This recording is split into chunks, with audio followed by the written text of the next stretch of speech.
बाकी की चर्चा बढ़ाएंगे।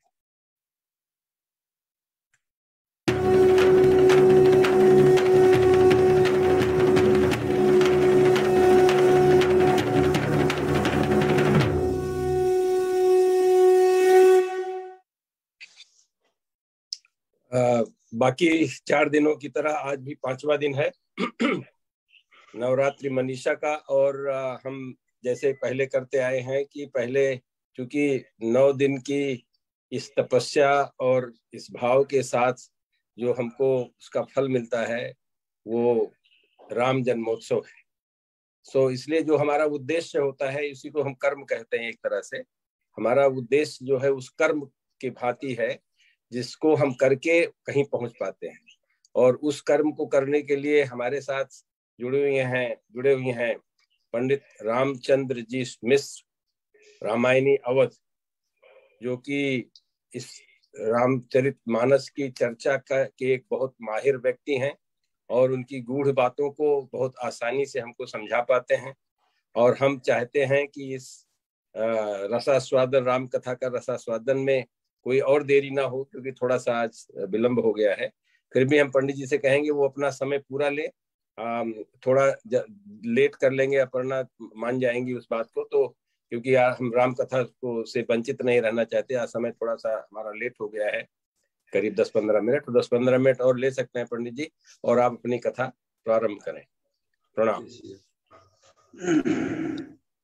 हरि ओम श्रीमन्महागणाधिपतये नमः।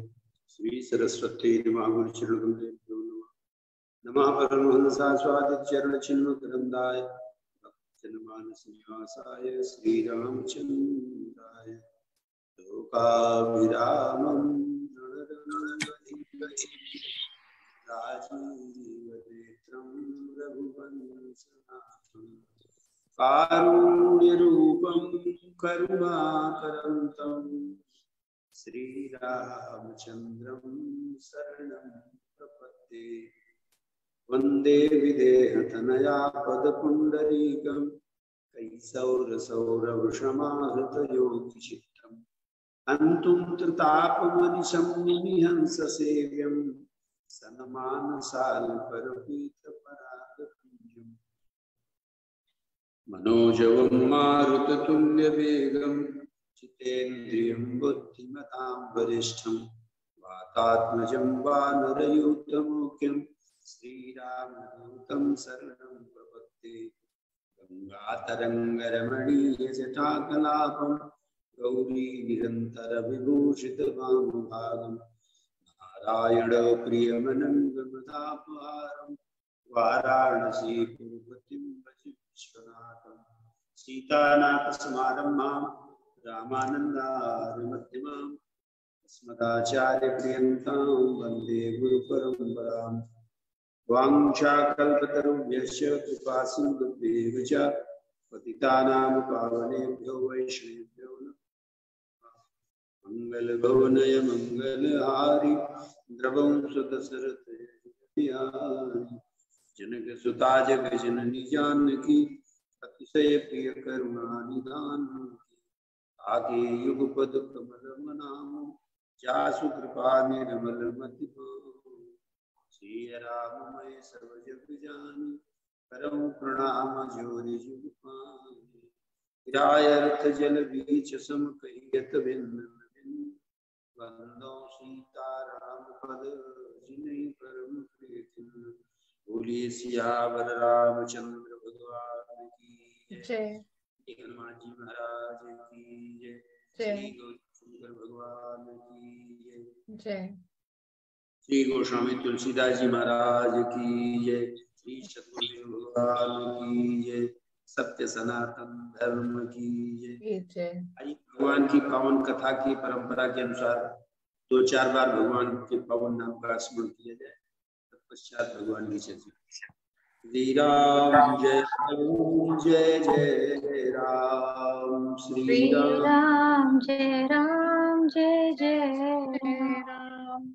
श्री राम जय राम जय जय राम। श्री राम जय राम जय जय राम। राम जय राम जय जय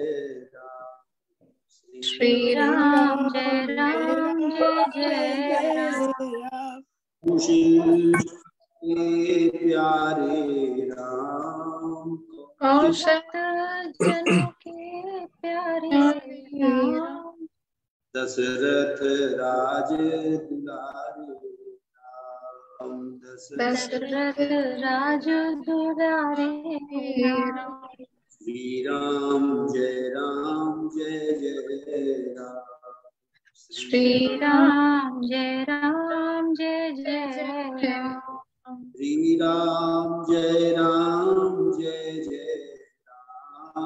श्री राम जय राम जय जय राम। श्री राम जय राम श्री राम जय राम जय जय राम। रामचंद्र भगवान की जय।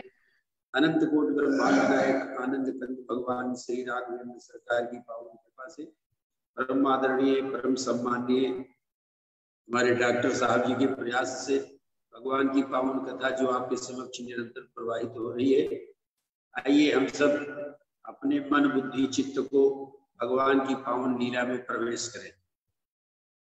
भगवान के बारे में हमारे जो आचार्य लोग हैं, जैसे रामानंदाचार्य, रामानुजाचार्य, भगवान शंकराचार्य, ये जो आचार्य है सनातन धर्म के, इन्होंने हमको आपको सूत्र दिया, भगवान तक पहुंचने के 4 सूत्र दिए। रामस्य नाम रूपम च लीलाधाम परात्परम एतस्य तुष्टयम नित्यम सच्चिदानंद विग्रह। ये 4 भगवान के विग्रह हैं। विग्रह हमारे स्वरूप, भगवान के 4 प्रत्यक्ष स्वरूप हैं। और वो 4 स्वरूप कौन से हैं? रामस्य नाम, भगवान का नाम जो है भगवान से भिन्न नहीं है।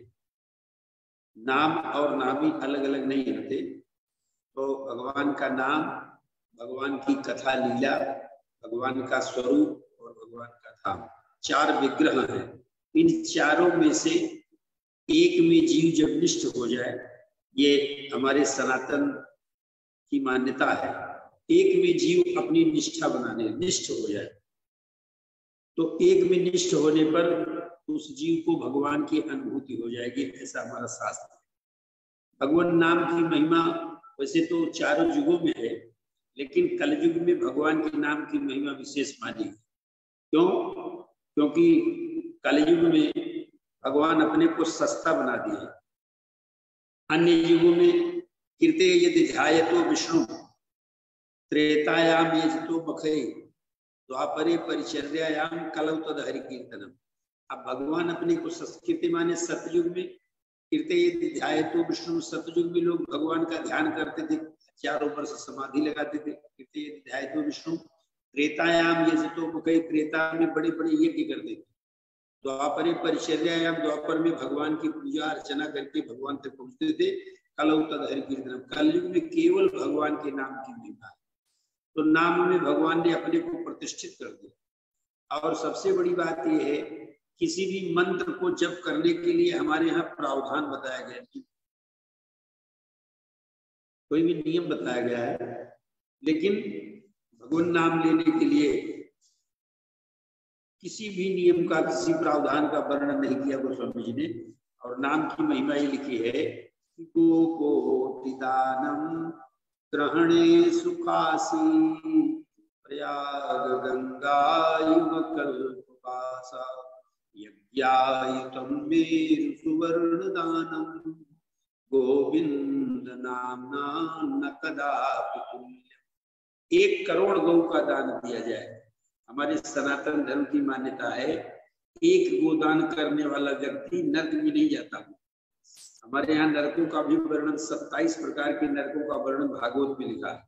जो पृथ्वी से 99,000 दक्षिण दिशा की दूरी पर नरकों का वास है, जिसमें रौरव नरक, कुंभी नरक आदि नरकों का नाम भी लिखा है भागवत में।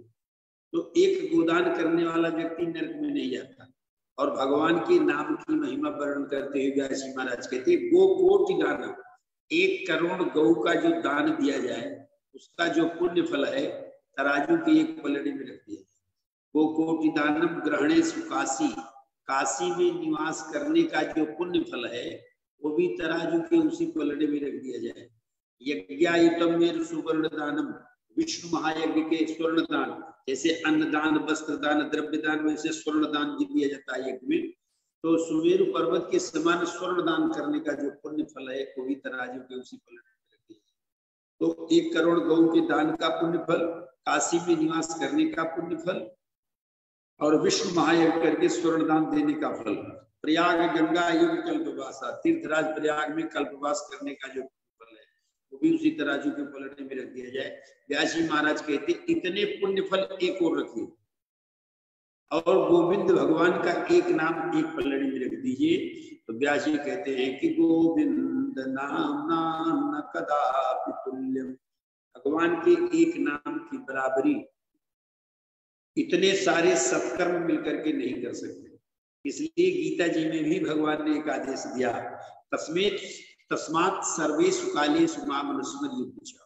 हे अर्जुन, तुम हर समय में मेरा स्मरण करो और अपने कर्म भी करो। कर से कर्म करो विधिनाना और मन राखो जन कृपा निधाना। क्योंकि संसार वालों को मन की जरूरत नहीं है। और भगवान गीता में 3 योग बोले हैं, कर्म योग, भक्ति योग, ज्ञान योग। भक्ति योग का श्री गणेश भगवान 7वें अध्याय से करते हैं और 1 अध्याय से 6 अध्याय तक कर्म योग का वर्णन करते हैं। 7वें अध्याय में भगवान जब भक्ति योग श्री गणेश करते हैं तो भक्ति योग का पहला श्लोक है, यानी 7वें अध्याय का पहला श्लोक भगवान कह रहे हैं, मय्या सक्त मनः पार्थ योगम युज्यन मदाश्रया संशयम समग्रम माम यथा ज्ञाससि तच्छृणु। भगवान कह रहे अर्जुन, एक काम तुम कर दो, तुम्हारा सारा काम मैं कर दूंगा। कौन सा? भगवान कह रहे तुम केवल अपने मन को मेरे में लगा दो। बोलो राजा रामचंद्र भगवान की जय। भगवान कह रहे मैं छोटा सा काम दे रहा हूँ, एक छोटा सा काम यही, तुम अपना मन मेरे में लगाओ। और सबसे बड़ी समस्या यही है, संसार में मन हमारा खूब लगता है लेकिन भगवान में ही मन नहीं लगता। इसलिए भगवान में मन को लगाने के लिए योगी लोग समाधि लगाते हैं, योग के 8 अंग सिद्ध करते हैं, यम, नियम, प्राणायाम, आसन, प्रत्याहार और प्राणायाम, तब समाधि। 8 अंग योग के सिद्ध करते हैं, तब चित्त योगश चित्तवृत्ति नहीं होता, तब हमारी चित्तवृत्ति भगवान में लगती है। उसी का नाम समाधि, उसी को समाधि कहते हैं। तो व्यास जी महाराज कहते हैं भगवान के नाम में निष्ठ हो जाए, और अगर नाम निष्ठ ना हो सके तो दूसरा मार्ग है भगवान की कथा में निष्ठ हो जाए। हमारे हनुमान जी महाराज कथा में निष्ठ है, शंकर भगवान नाम में निष्ठ है। रामायण में लिखा है शंकर भगवान की निष्ठा कैसे नाम में, बोले तुम पुनि राम राम दिन राती और सादर जपहु अनंत राती। राम नाम की महिमा को तो शंकर भगवान ने पहचाना, इसलिए दिन रात राम नाम का जप करते हैं। एक बार पार्वती जी से कहा, पार्वती चलो भोजन निकालो, भोजन करना है, भोजन प्रसाद पाना है।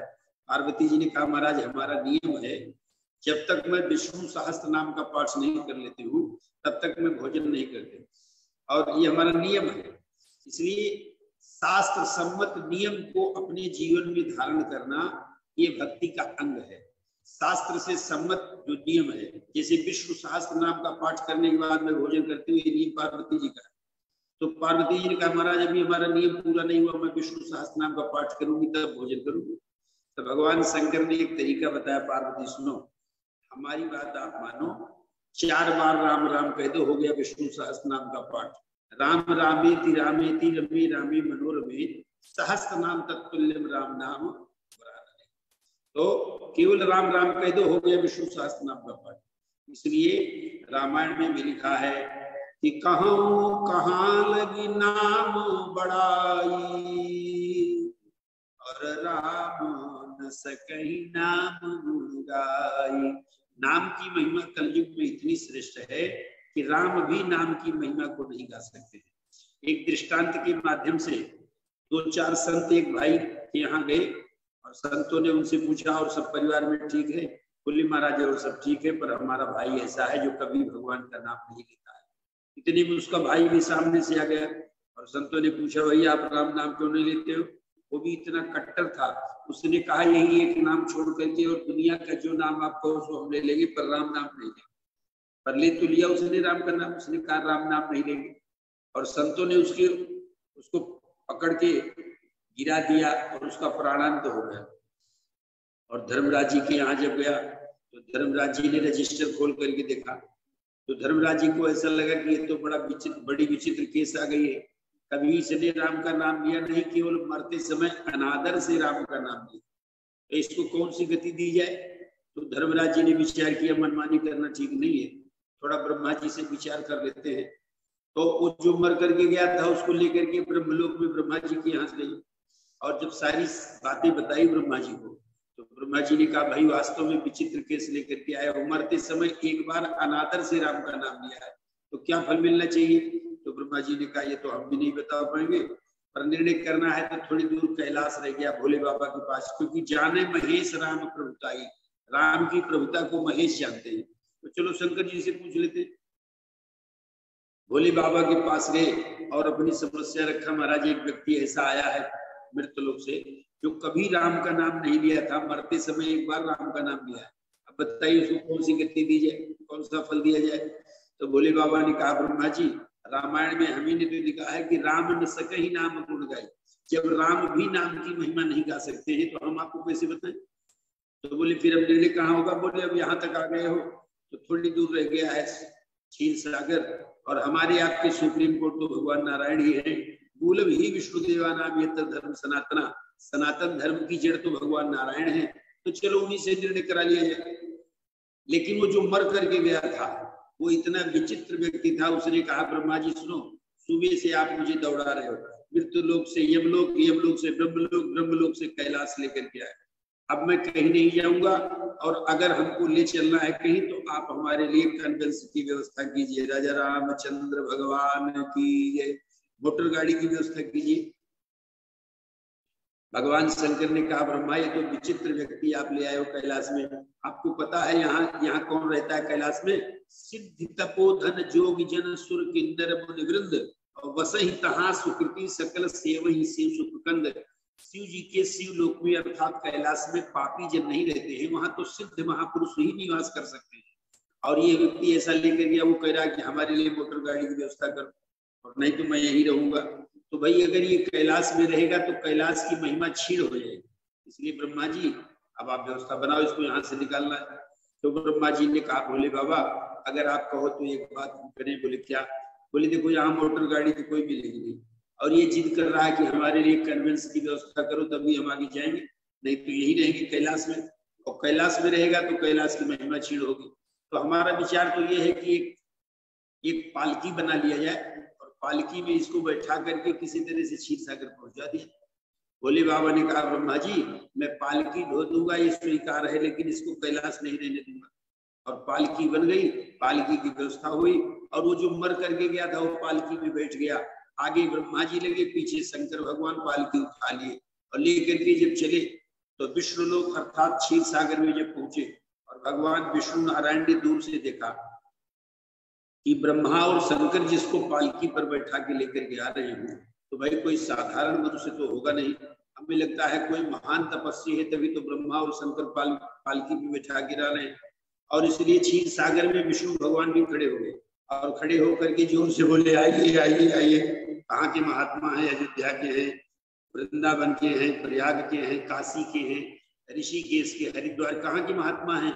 तो पालकी ले जाकर के पटक दिया ब्रह्मा जी ने। बोले महाराज कोई महात्मा नहीं है, सुबह से परेशान कर रखा है और मरते समय इसने एक बार राम का नाम लिया। यही निर्णय नहीं हो रहा है कि एक बार अनादर से लिया हुआ राम का नाम इसको कहाँ भेजा जाए, इसको क्या गति दी जाए, यही बता दीजिए। भगवान नारायण ने हंस करके कहा ब्रह्मा आप तो बुद्धि के देवता हो, आपको विचार करना चाहिए। जब एक बार अनादर से राम का नाम लिया तो ब्रह्मा और शंकर इसको पालकी पर लेकर के चल रहे थे, और अगर प्रेम से कहीं राम का नाम ले लिया होता तो क्या स्थिति होती। और अब रही गति देने की बात, तो गीता में लिखा हुआ है यद गत्वा न निवर्तन्ते तद्धामं परम माम, वो मेरा परम धाम है, जहां पर जाने के बाद जीव लौट करके पूरा संसार में नहीं आता। यदि गत्वा न निर्वर्तन्ते तद धाम परमम न तद्भास्ते सूर्यो न शशांको न पावका यदि गत्वा न निर्वर्तन्ते तद धाम परमम। अब वो मेरे परम धाम को प्राप्त हो गया, आप लोग अपने अपने घर जाओ, जिसको जो गति मिलनी थी सो मिल गई। राजा रामचंद्र भगवान की जय। इसलिए एक लाइन जरा राम नाम की बोल लिया जाए। सुफल बनेगी जिंदगानी राम नाम जपते रहो।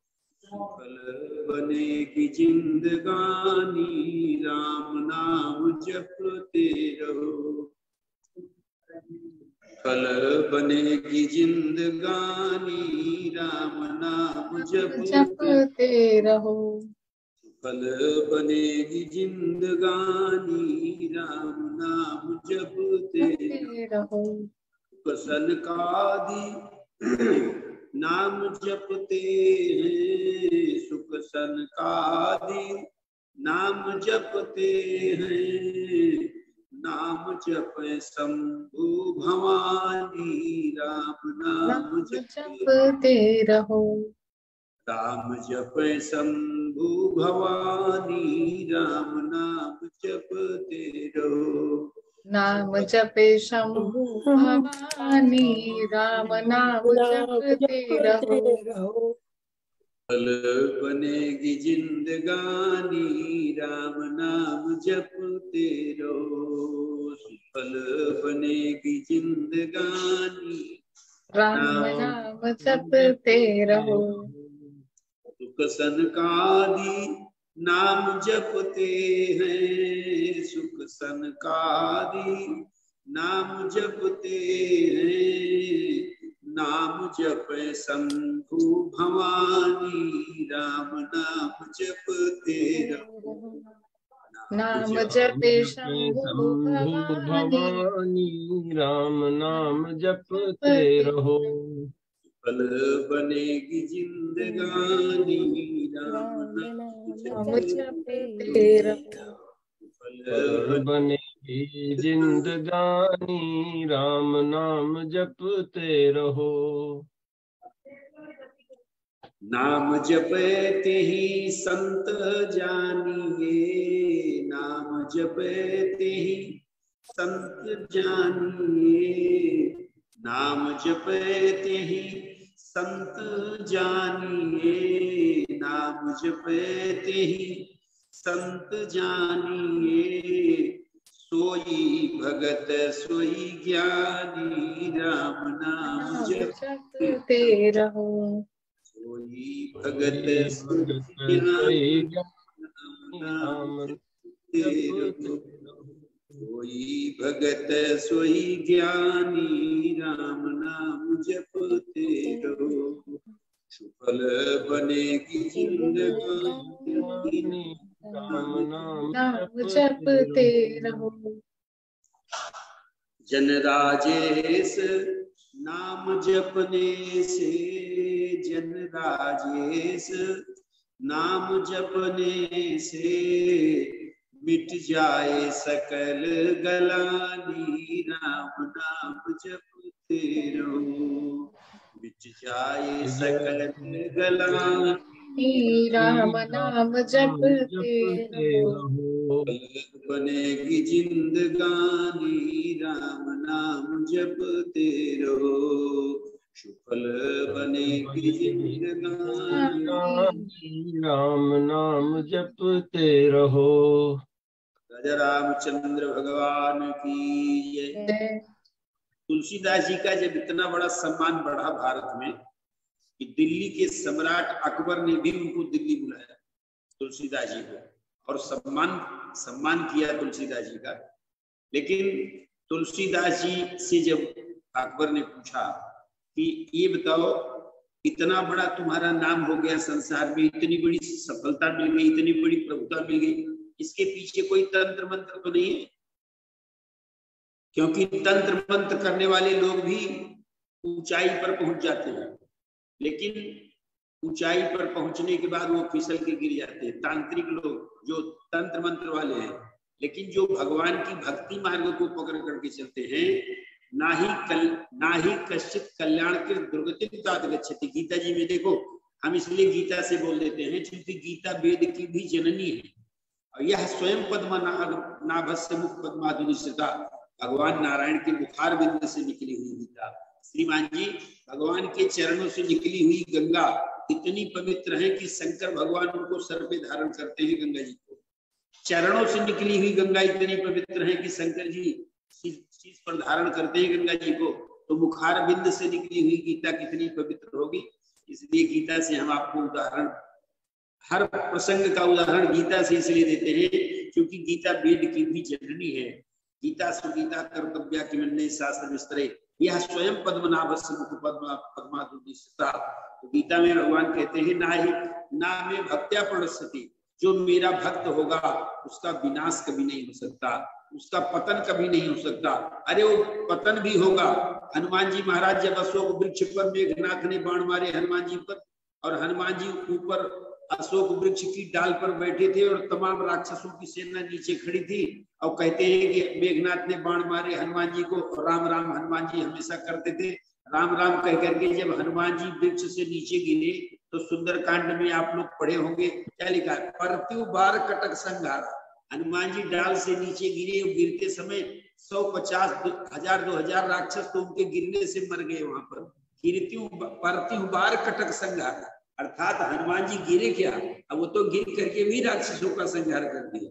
तो हमारे कहने का अभिप्राय ये है कि तंत्र मंत्र वाले भी ऊपर बढ़ते हैं, सफलता प्राप्त करते हैं, लेकिन अंत में उनका पतन होता है, वो गिर जाते हैं, अपनी स्थिति से चित्त हो जाते हैं। लेकिन जो भक्ति मार्ग में चलने वाला व्यक्ति होता है, गीता में भगवान के नाम में भक्त्या प्रणश्यति, मेरा भक्त कभी गिरता नहीं है। और अगर रामायण से अनुवाद कर दे, इसी चौपाई का ट्रांसलेशन किया गोस्वामी जी ने, बोले सुनो मुनि तो ही कहूं साहरोसा। नारद जी से भगवान श्री राम कह रहे हैं, सुनो मुनि तो ही कहूं सहरोसा, और भजे जे मोहित जी सकल भरोसा, करऊं सदा तिनकी रखवारी, और जिमि बालक राखे महतारी। और बालक की रक्षा माँ कैसे करती है, ये तो हम आप सभी लोग जानते हैं। इसलिए दुर्गा सप्तमी में हम लोग इस समय नवरात्र महोत्सव मना रहे हैं माता जी का। दुर्गा सप्तमी में व्यास जी ने लिखा है, पुत्रो जायेत क्वचिदपि कुमाता न भवति, पृथिव्यां पुत्रास्ते जननी बहवा सन्ति सरला, परं तेषां मध्ये विरलतरलोऽहं तव सुता, मदीयोऽयं त्यागा समुचितमिदं नो तव शिवे, पुत्रो जायेत क्वचिदपि कुमाता न भवति। अर्थात माँ अपने बालक की रक्षा कैसे करती है, कैसे रखती है, हमारा आपका सबका अनुभव है।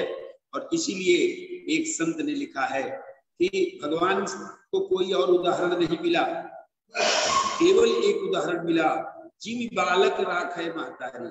अपने बालक की रक्षा माँ कैसे करती है, कितने कष्ट झेल करके करती है। औलाद की खातिर दुनिया फिरती है मारा मारा, उसे वक्त भला क्या मारे, जिसको औलाद ने मारा।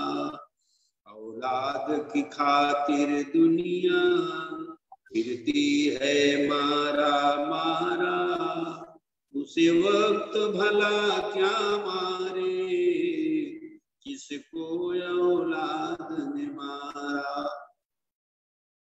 खुद सोई मांगीले में सूखे में तुझे सुलाया, खुद सोई मांगीले में सूखे में तुझे सुलाया, वो बाद में भोजन करती, पहले वो तुम्हें खिलाया। ऐसे माता और पिता से पाना चाहो छुटकारा, उसे वक्त भला क्या मारे जिसको औलाद ने मारा, उसे वक्त भला क्या मारे जिसको औलाद ने मारा। औलाद की खातिर दुनिया फिरती है मारा मारा, उसे वक्त भला क्या मारे जिसको औलाद ने मारा। और बंधुओं, मैं जो बात बताना चाहता हूं ये है, आज के प्रसंग में हमारे यही से श्री गणेश है कि मां नहीं मातु पिता नहीं देवा, और साधुन सन करवा वही सेवा। मां नहीं मातु पिता नहीं देवा, और साधुन सन करवा वही सेवा। जिनके यह चरण भवानी, और ते जानो निश्चर सब प्राणी। हमारे यहाँ यही बताया गया, निश्चय की व्याख्या यही है। अरे भाई, अब तो घोर कलयुग आ गया है जिसमें वृद्धाश्रम बनाया जा रहा है। पहले भारत में वृद्धाश्रम नहीं था, ये तो विदेश की नीति थी। लेकिन आज भारतवर्ष में भी वृद्धाश्रम क्यों बन रहा है? इसीलिए बन रहा है कि हम माता पिता का सम्मान करना भूल रहे हैं। जिस माता पिता ने अपने पुत्र के लिए ना जाने कितने मन्नत माने होंगे, ना जाने कितने देवताओं की पूजा की होगी पुत्र प्राप्ति के लिए, और वह पुत्र जब हम बड़े हो गए, सबल हो गए, सामर्थ्यवान हो गए, तो अपने उस माता पिता का अनादर करते। इसलिए दो संस्कृति पूरे भारतवर्ष में है, एक रावण की संस्कृति है और एक राम की संस्कृति है। एक पूर्वी संस्कृति है, एक पश्चात्य संस्कृति है। पूर्वी संस्कृति को तुलसी बाबा ने भी प्रणाम किया रामचरितमानस में। बंदों कौशल्या दिश प्राची, संस्कृत में प्राची माने पूर्व दिशा, तो बंदो कौशल्या दिश प्राची और कीर्ति जासु सकल जगमाची। सारे संसार में जिसकी कीर्ति है पूर्वी संस्कृति की, और एक पश्चात्य की संस्कृति है जो माने ही मातु पिता नहीं देवा, साधु सन करवाओ ही सेवा। जिनकी यह आचरण भवानी, ते जाने निश्चर सब। रावण के यहाँ रावण और राम की व्याख्या चल रही है। राम जन्म महोत्सव के बारे में हम आप श्रवण कर रहे हैं। एक बात बीच में रह गई। अकबर ने तुलसीदास जी से पूछा, इतना बड़ा तुम्हारा नाम भारत में हो रहा है, ऊंचाई पर जाने का कारण क्या है? तो उसके मन में ये था शायद कोई तंत्र मंत्र कर रहे होंगे बाबा। लेकिन तुलसी बाबा ने सौगंध खा करके कह दिया कि राम नाम मातु पितु स्वामी समरथ हित, आस राम नाम की भरोसो राम नाम को। राम नाम मातु पितु स्वामी समरथ हित, आस राम नाम की भरोसो राम नाम को। राम की शपथ सर्वस मेरो राम नाम, राम की शपथ सर्वस मेरो राम नाम।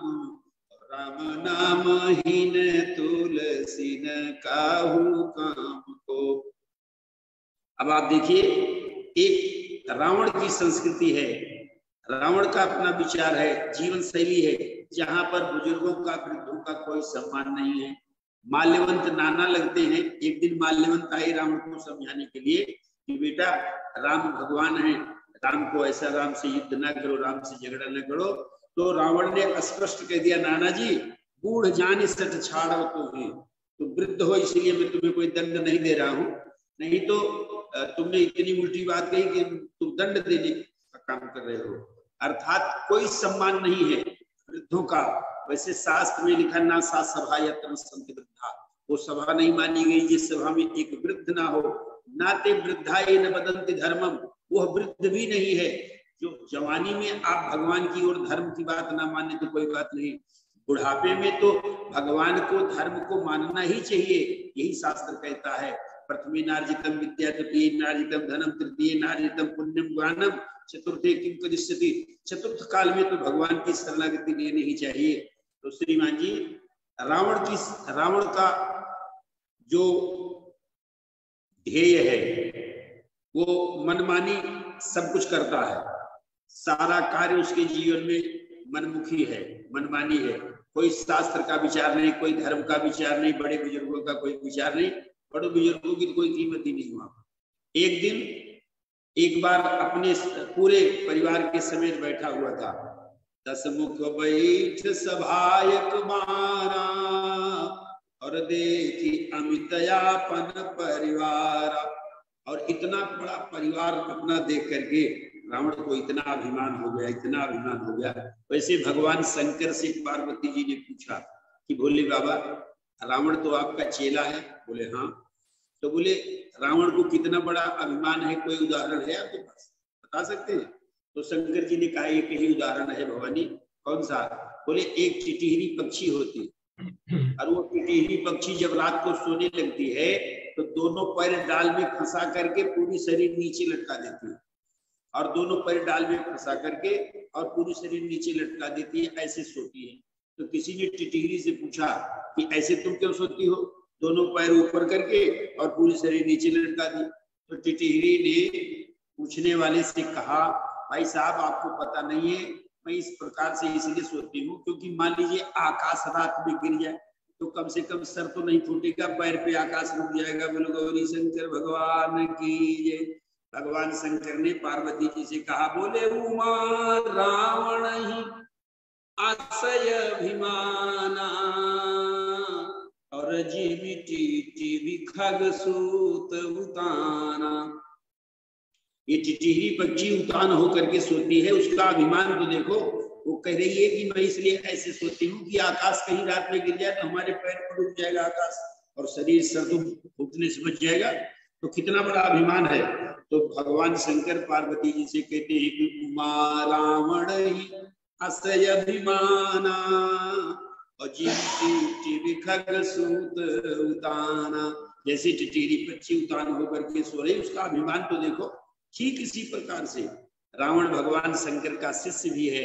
भगवान शंकर को 10 बार सर काट करके चढ़ा दिया। एक बड़ी मीठी बात है यहाँ पर, और उस मीठी बात पर आपको ध्यान देना चाहिए कि रावण अपने सर काट करके तो चढ़ा दिया शंकर जी को, लेकिन शंकर जी जो चाहते हैं, जो कहते हैं, उसको नहीं मानता। यानी सर काट के चढ़ाना सरल है, लेकिन गुरु जी की आज्ञा में अपने को बांधना सरल नहीं। जैसे रावण गुरु जी के प्रति समर्पित नहीं है, समर्पण नहीं करता, गुरु जी जो कहे उसको मान ले, ऐसा नहीं है, सर काट के चढ़ा सकता है। इतना बड़ा अभिमान है। एक दिन गया और कैलाश पर्वत को अपनी भुजाओं पर उठा लिया। भगवान शंकर और पार्वती दोनों बैठे थे कैलाश पर।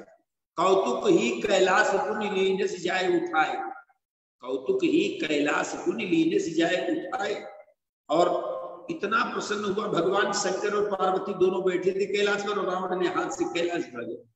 भगवान शंकर से भवानी पार्वती ने कहा महाराज आपका चेला देखो कितना असभ्य है, गुरुजी को ही उठा लिया। तो गुरुजी ने हंस करके कहा भवानी हम है तो अपना चेला ही, कोई बात नहीं, जैसा भी है तो चेला ही। तो हमारे कहने का अभिप्राय ये है, सर काट करके तो चढ़ा सकता है, लेकिन स्वयं अपने को गुरु के प्रति समर्पित नहीं कर सकता कि गुरु जी कहें उसको मान ले, ऐसा नहीं। जैसे भगवान शंकर राम को राम मानते हैं और भगवान शंकर तो राम के भक्त हैं, और जब किसी ने रावण से कहा कि जब तुम्हारे गुरु शंकर जी ने राम जी को राम मान लिया तो हम सोने का मृग क्यों भेज रहे? अरे भैया आपके गुरु जी ने राम को राम मान लिया, फिर आपको स्वर्ण मृग भेजने क्या मतलब? पर रावण ने कहा हमारे गुरु जी ने राम को राम मान लिया होगा, हम बिना परीक्षा लिए नहीं मानेंगे। बोले क्यों? बोले हमारे गुरु जी पंचानन है और हम दशानन है, हमारे पास बुद्धि की 10 मशीन चल रही है और गुरु जी के पास बुद्धि की 5 मशीन है, तो हमारे से ज्यादा बुद्धिमान गुरु जी नहीं है। बोलो राजा रामचंद्र भगवान की। तो बोले गुरु जी जब ज्यादा बुद्धिमान नहीं है आपने गुरु क्यों बना लिया? अब बोले इनसे ज्यादा श्रेष्ठ कोई मिला नहीं, कम से कम पंचानन तो है। अब पंचानन तो जो पंचानन को ही हमने गुरु बना लिया, और फिर गुरु बनाना हमारे लिए जैसे मकान दुकान सब कुछ बना लिया वैसे गुरु भी बना लिया। कलयुग में तो बाजारू गुरु बन रहे हैं कि आधर गुरु बहि रहे चेला होए नरकमा ठेलम ठेला। बोलो राजा रामचंद्र भगवान की जय। 27 नरकों में गुरु जी के लिए भी नरक की व्यवस्था की गई, किसी को तुलसीदास जी ने छोड़ा नहीं। बोले हरे शिष्य धन, हरे शिष्य धन और शोक न हरई, तो सो गुरु घोर नरक मां परई। सबसे बड़ी पोस्ट है गुरु की। रामायण भी महर्षि वाल्मीकि जी ने कहा तुमते अधिक गुरु ही जिए जानी। हे राम, आपसे ज्यादा जो अपने गुरु का सम्मान करते उनके हृदय में निवास करो। उनका स्थान बहुत बड़ा। गुरु ब्रह्मा गुरु विष्णु गुरुदेव महेश्वरा, गुरु साक्षात परब्रह्म। लेकिन भाई जो ये नई पद्धति चली, गुरु को ही भगवान मान लेना, गुरु भगवान नहीं हो सकते। हमारे यहाँ गुरु भगवान से बड़े माने गए, लेकिन हम गुरु को भगवान नहीं मानते। गुरु तत्व तो अलग है, ईश्वर तत्व तो अलग है। इसलिए तो आज गुरुदेव भगवान को ही उठा लिया रावण ने। कौतुक ही कैलाश पुनि लीन जाए उठाए। और मैं जो बात आपको बताना चाहता हूँ ये है, ना तो माता पिता के प्रति समर्पित है रावण, ना गुरु जी का सम्मान है, ना वृद्ध जनों का सम्मान है। अपने अभिमान में ही अपना जीवन। मंडलीक मणि रावण राज करे निज मन, जीत बरी बहु देव यक्ष गंधर्व नर किन्नर राजकुमारी, जीत बरी निज बाहुबल बहु सुंदर वर नारी। और मत मंडलीक मणि रावण राज करे, अपने मनमानी मनमुखी राज करता है। दूसरी ओर जरा सा राम जी का व्यक्तित्व अगर आप देखें तो भगवान श्री राम, और भगवान श्री राम का पूरा जीवन, आदरणीय डॉक्टर साहब उस दिन 2 चौपाई बोले, हमको बड़ी प्रसन्नता हुई। इतनी गहराई से चौपाई डॉक्टर साहब भी याद किए रहते हैं। जब भगवान श्री राम कौशल्या जी से विदा ले रहे थे, और राम जी तो नहीं बता पाए कौशल्या जी को, सुमंत्र का पुत्र उसने सारी बात बता दिया कौशल्या जी से। और राम जी कौशल्या जी के सामने खड़े हैं, और राम जी कितना संभाल के बोले कौशल्या जी, माँ पिता दीन मोह कानन राजो, पिताजी ने मुझे जंगल का राज्य दिया। अब आप बताओ, जंगल का कोई राजा होता है? जंगल में कोई राज होता है? लेकिन राम जी के बोलने की शैली है, पिता दीन मोह कानन राजू। इसलिए जब हनुमान जी मिले राम जी से किष्किंधा कांड में, और हनुमान जी ने राम जी से कहा नाथ शैल पर कपिपति रहे, हमारे राजा साहब यही पर्वत पर रहते हैं। तो राम जी ने कहा कि राजा पर्वत पर रहता है कि राजा तो चैम्बर में बढ़िया VIP कमरे में रहता है राजा की, यहाँ पर्वत पर राजा रहता है। आप पर्वत पर कह रहे हो, नाथ शैल पर कपिपति रहे, बंदरों के राजा ही रहते हैं पर्वत पर। तो हनुमान जी ने हंस करके कहा सरकार, आप भी तो अपनी माँ से कहते पिता दीन मोह कानन राजू। अगर आपके लिए जंगल राज्य हो सकता है तो हमारे राजा साहब के लिए भी जो स्थिति आपकी हुई, हमारे राजा साहब की, वो भी निकाले गए हैं पंपापुर से और यही पर्वत पर रहते हैं। तो हमारे कहने का अभिप्राय है कि उस दिन कौशल्या जी ने ये कहा, राम अगर मैं चाहूं तो तुम्हें रोक सकती हूँ, क्योंकि पिता की तुलना में माँ का अधिकार पुत्र पर 10 गुना ज्यादा होता है। शास्त्र में लिखा हुआ है माँ का अधिकार 10 गुना ज्यादा है पिता की तुलना में। और जो केवल पितु आय सुताता तव जन जाऊ जान बड़ी माता, मैं तुम्हें रोक सकती हूँ, लेकिन जो पितु मात कहो बन जाए। क्या बढ़िया बात है। आदरणीय डॉक्टर साहब ने उस दिन उद्धृत किया था, मुझे याद आ गया। कौशल्या जी कह रही, अगर कैकेयी भी कह रही है और दशरथ जी तो कह ही रहे हैं, तो जो पितु मात कहो बन जाना तो कानन सतपौध समान। वो अयोध्या, वो जंगल तुम्हें हजारों अयोध्या के समान हो जाएगा। और वैसे ही हुआ। भगवान जब दंडक वन में गए थे तो वहां पर मिलने वालों की इतनी लाइन लग गई, देवता लोग मिलने आ रहे हैं, फिर ऋषि मुनि मिलने आ रहे हैं, फिर दंडक वन के कोल भी मिलने आ रहे हैं, इतनी लाइन लग गई मिलने वालों की। इंद्र का पुत्र जयंत्र यही स्थिति देख करके उसने सीता जी के चरणों में चोट मारा। क्यों मारा? इसलिए मारा, उसने विचार किया कि ये दशरथ के पुत्र हैं और मैं भी इंद्र का पुत्र हूं, मैं इनसे कोई कम थोड़ा हूं, और हमसे मिलने के लिए तो कोई नहीं आ रहा। इनसे मिलने वालों की भीड़ लगी हुई है। एक बार संतों का मंडल आता है, संतों से राम जी मिल रहे हैं, फिर दंडक वन में रहने वाले महात्मा लोग जो मिलके चले गए, स्वर्ग के देवता लोग मिलने के लिए आए, स्वर्ग के देवताओं से भी भगवान श्री राम ने हाथ मिलाए, वार्तालाप किए, देवता लोग भी वापस चले गए, महात्मा लोग भी वापस चले गए। तो दंडक वन में रहने वाले कोल भी साधारण जो दीनहीन बेचारे वो भी राम जी से मिलने गए। लेकिन गजब की बात लिखी है, देवता लोग भी भगवान से आए तो केवल हाथ मिलाए, खाली हाथ आए, और महात्मा लोग भी भगवान से आए तो राम जी ने ज्यादा सम्मान दिया महात्माओं को। आवत देख आवत देख सकल मुनि वृंदा और कीन दंडवत रघुकुल चंदा। संतों का सम्मान भगवान अलग रखते हैं, महात्माओं को दंडवत प्रणाम करके सम्मान दिया, और देवता लोगों को केवल हाथ मिलाए, जैसे मित्र से आप हाथ मिलाते हैं कि देवताओं से केवल हाथ मिलाया, महात्माओं को लेकर दंडवत प्रणाम किया। लेकिन जब कोलभिल आए, जंगल में रहने वाले दीनहीन कोलभिल बेचारे हैरान जी से मिले, तो उनका तरीका भी गजब का है। क्या घर में तो कुछ है नहीं, इतने दीनहीन है, घर में कुछ है नहीं, लेकिन भगवान से मिलने जा रहे हैं, इसलिए उन्होंने कहा देखो भाई भगवान के यहाँ चलना है तो खाली हाथ चलना ठीक है, घर में कुछ है नहीं, इसलिए छूल के पत्ते तोड़ करके दोना बनाए और जामुन के पेड़ पर चढ़ करके जामुन तोड़ लिए, कैथ के पेड़ पर चढ़ करके कैथ तोड़ लिए। रामायण में ही लिखा है कि कंदमूल फल भरी भरी दोना और चले रंग जन लूटन सोना। जैसे उनको लगता है जैसे लूटने जा रहे। तुलसीदास जी ने लूटना शब्द का प्रयोग किया, जो माल फ्री में मिलता है उसी को लूटना कहा जाता है। महात्मा लोग जब राम जी के पास आए तो राम जी की प्राप्ति को अपनी तपस्या का फल मान रहे महात्मा लोग, और देवता लोग जब मिलने के लिए आए तो देवता राम जी की प्राप्ति को अपने खुराफात का फल मान रहे कि हमने सरस्वती को भेज करके मंथरा की बुद्धि पलटवा करके कैकेयी की बुद्धि पलटवा करके और फिर राम जी को वनवास दिलवा दिया, तो हमारे खुराफात का फल है जो राम जी दंडक वन में आ गए हैं। तो देवता लोग तो अपने खुराफात का फल मानते हैं और महात्मा लोग अपनी तपस्या और भजन का फल मानते हैं कि राम जी जो मिले हैं। लेकिन कोलभिल ये तो इनके पास न तपस्या है न कोई खुराफात है, इनको तो राम जी फ्री भी मिल रहे हैं। इसीलिए तुलसी बाबा ने शब्द लिखा कि कंद मूल फल भरी भरी दोना और चले रंग जन लूटन सोना। राम जी को पाने के लिए लूटना शब्द प्रयोग किया कोलभिलों के लिए, क्योंकि फ्री में जो माल मिलता है वही लूटना है।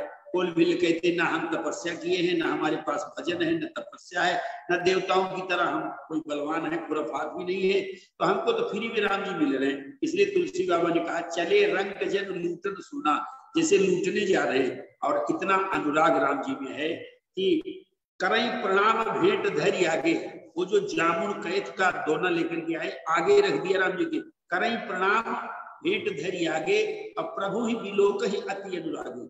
और राम जी को मुखार बिंद का दर्शन कर रहे हैं कोलभिल, और राम जी इतना प्रेम दिए, जितना प्रेम देवताओं को और महात्माओं को नहीं दिया जितना कोलभिलों को दिया। अपने पास में बैठा लिया, और अपने पास में बैठा लिया जब, तो उनका अनुराग इतना बढ़ गया कोलभिलों का कि राम जी से कहे राम जी आप घबराना नहीं, जंगल में आप आए हैं ना, और हम लोग तो जंगल में ही रहते हैं। और कितनी सुंदर बात कोलभिल राम जी से कह रहे कि बन बेहड़ गिरी कंदर खोहा, और सब हमार प्रभु पग पग जोहा, जहां तहां तुम ही अहेर खिलाऊब, और सर निर्झर जल ठाव दिखाऊब, हम सेवक परिवार समेता, और नाथन सकुचो आय सुदेता। महाराज आदेश करने में आप संकोच ना कीजिएगा, पत्नी परिवार समेत हम आपकी सेवा में खड़े रहेंगे। सारा जंगल हमारा देखा हुआ है, जहां तहां तुम ही अहेर खिलाऊ, सर निर्झर जल ठाव दिखाऊ, हम सेवक परिवार समेता, नाथन सकुचो आय सुदेता। इस प्रकार से राम जी की सेवा में जब कोलभिल, तो महाराज वहां पर एक दोहा लिखा गोस्वामी जी ने, वेद वचन मुनिमन अगम ते प्रभु कर्म है, और वचन किरातन के सुनत जिम पितु बालक में। जैसे 5 वर्ष का बालक अपनी पिता की गोद में जब बैठता है तो इतनी लंबी बातें करता है, कहता है पिताजी मैं जहाज उड़ाऊंगा। जहाज उड़ाने की बात 5 साल का बालक अपने पिता की गोद में जब इतनी लंबी बात करता, मैं जहाज उड़ाऊंगा, हवाई जहाज उड़ाऊंगा, तो पिता उसकी बात को सुन करके पिताजी हंसते हैं। और ठीक वही स्थिति यहाँ पर है, जब कोलभिल राम जी से कह रहे थे कि जहां तहां तुम ही अहेर खिलाओ, सर निर्झर जल ठाम दिखाओ, हम सेवक परिवार समेता, नाथन सकुचो आय सुदेता। तो बचन किरातन के सुनत जिम बालक बहन, जैसे पिता अपने, जैसे बालक अपने पिता की गोदी में बैठ करके लंबी लंबी बातें करता है तो पिताजी को हंसी आती है, हंसते हैं पिताजी। उसी प्रकार से कोलभिलों की बात को सुन करके राम जी इतने गदगद हैं, इतने प्रसन्न हैं। अगली चौपाई गोस्वामी जी को लिखना पड़ा, बोले राम ही केवल प्रेम प्यारा, और जानी ले जो जान निहारा। अगर कोई जानना चाहते हो तो जान लो, राम जी को केवल प्रेम प्रिय है। और वही प्रेम जो आज खोल भेलों के हृदय में राम जी ने प्रेम देखा। तो जैसे पिता अपने पुत्र को प्रेम देता है, उसी प्रकार का प्रेम, उसी प्रकार का अनुराग राम जी लुटा रहे हैं। और आज इस प्रसंग के माध्यम से और रावण अपने अभिमान पूर्वक समर्पण नहीं किया भगवान में, अपने अभिमान में ही जीवन जी रहा है। और भगवान श्री राम का व्यक्तित्व ऐसा है जो अपने बुजुर्गों का, माता पिता का, संतों का, सबका सम्मान करते हुए, इसीलिए राम महान माने गए हैं। रावण महान होते हुए भी उसकी महानता में कोई चर्चा नहीं है। तो एक और अभिमानी रावण का चरित्र है और एक और हमारे राम जी का चरित्र है। अगली चर्चा कल आपके समक्ष रखेंगे।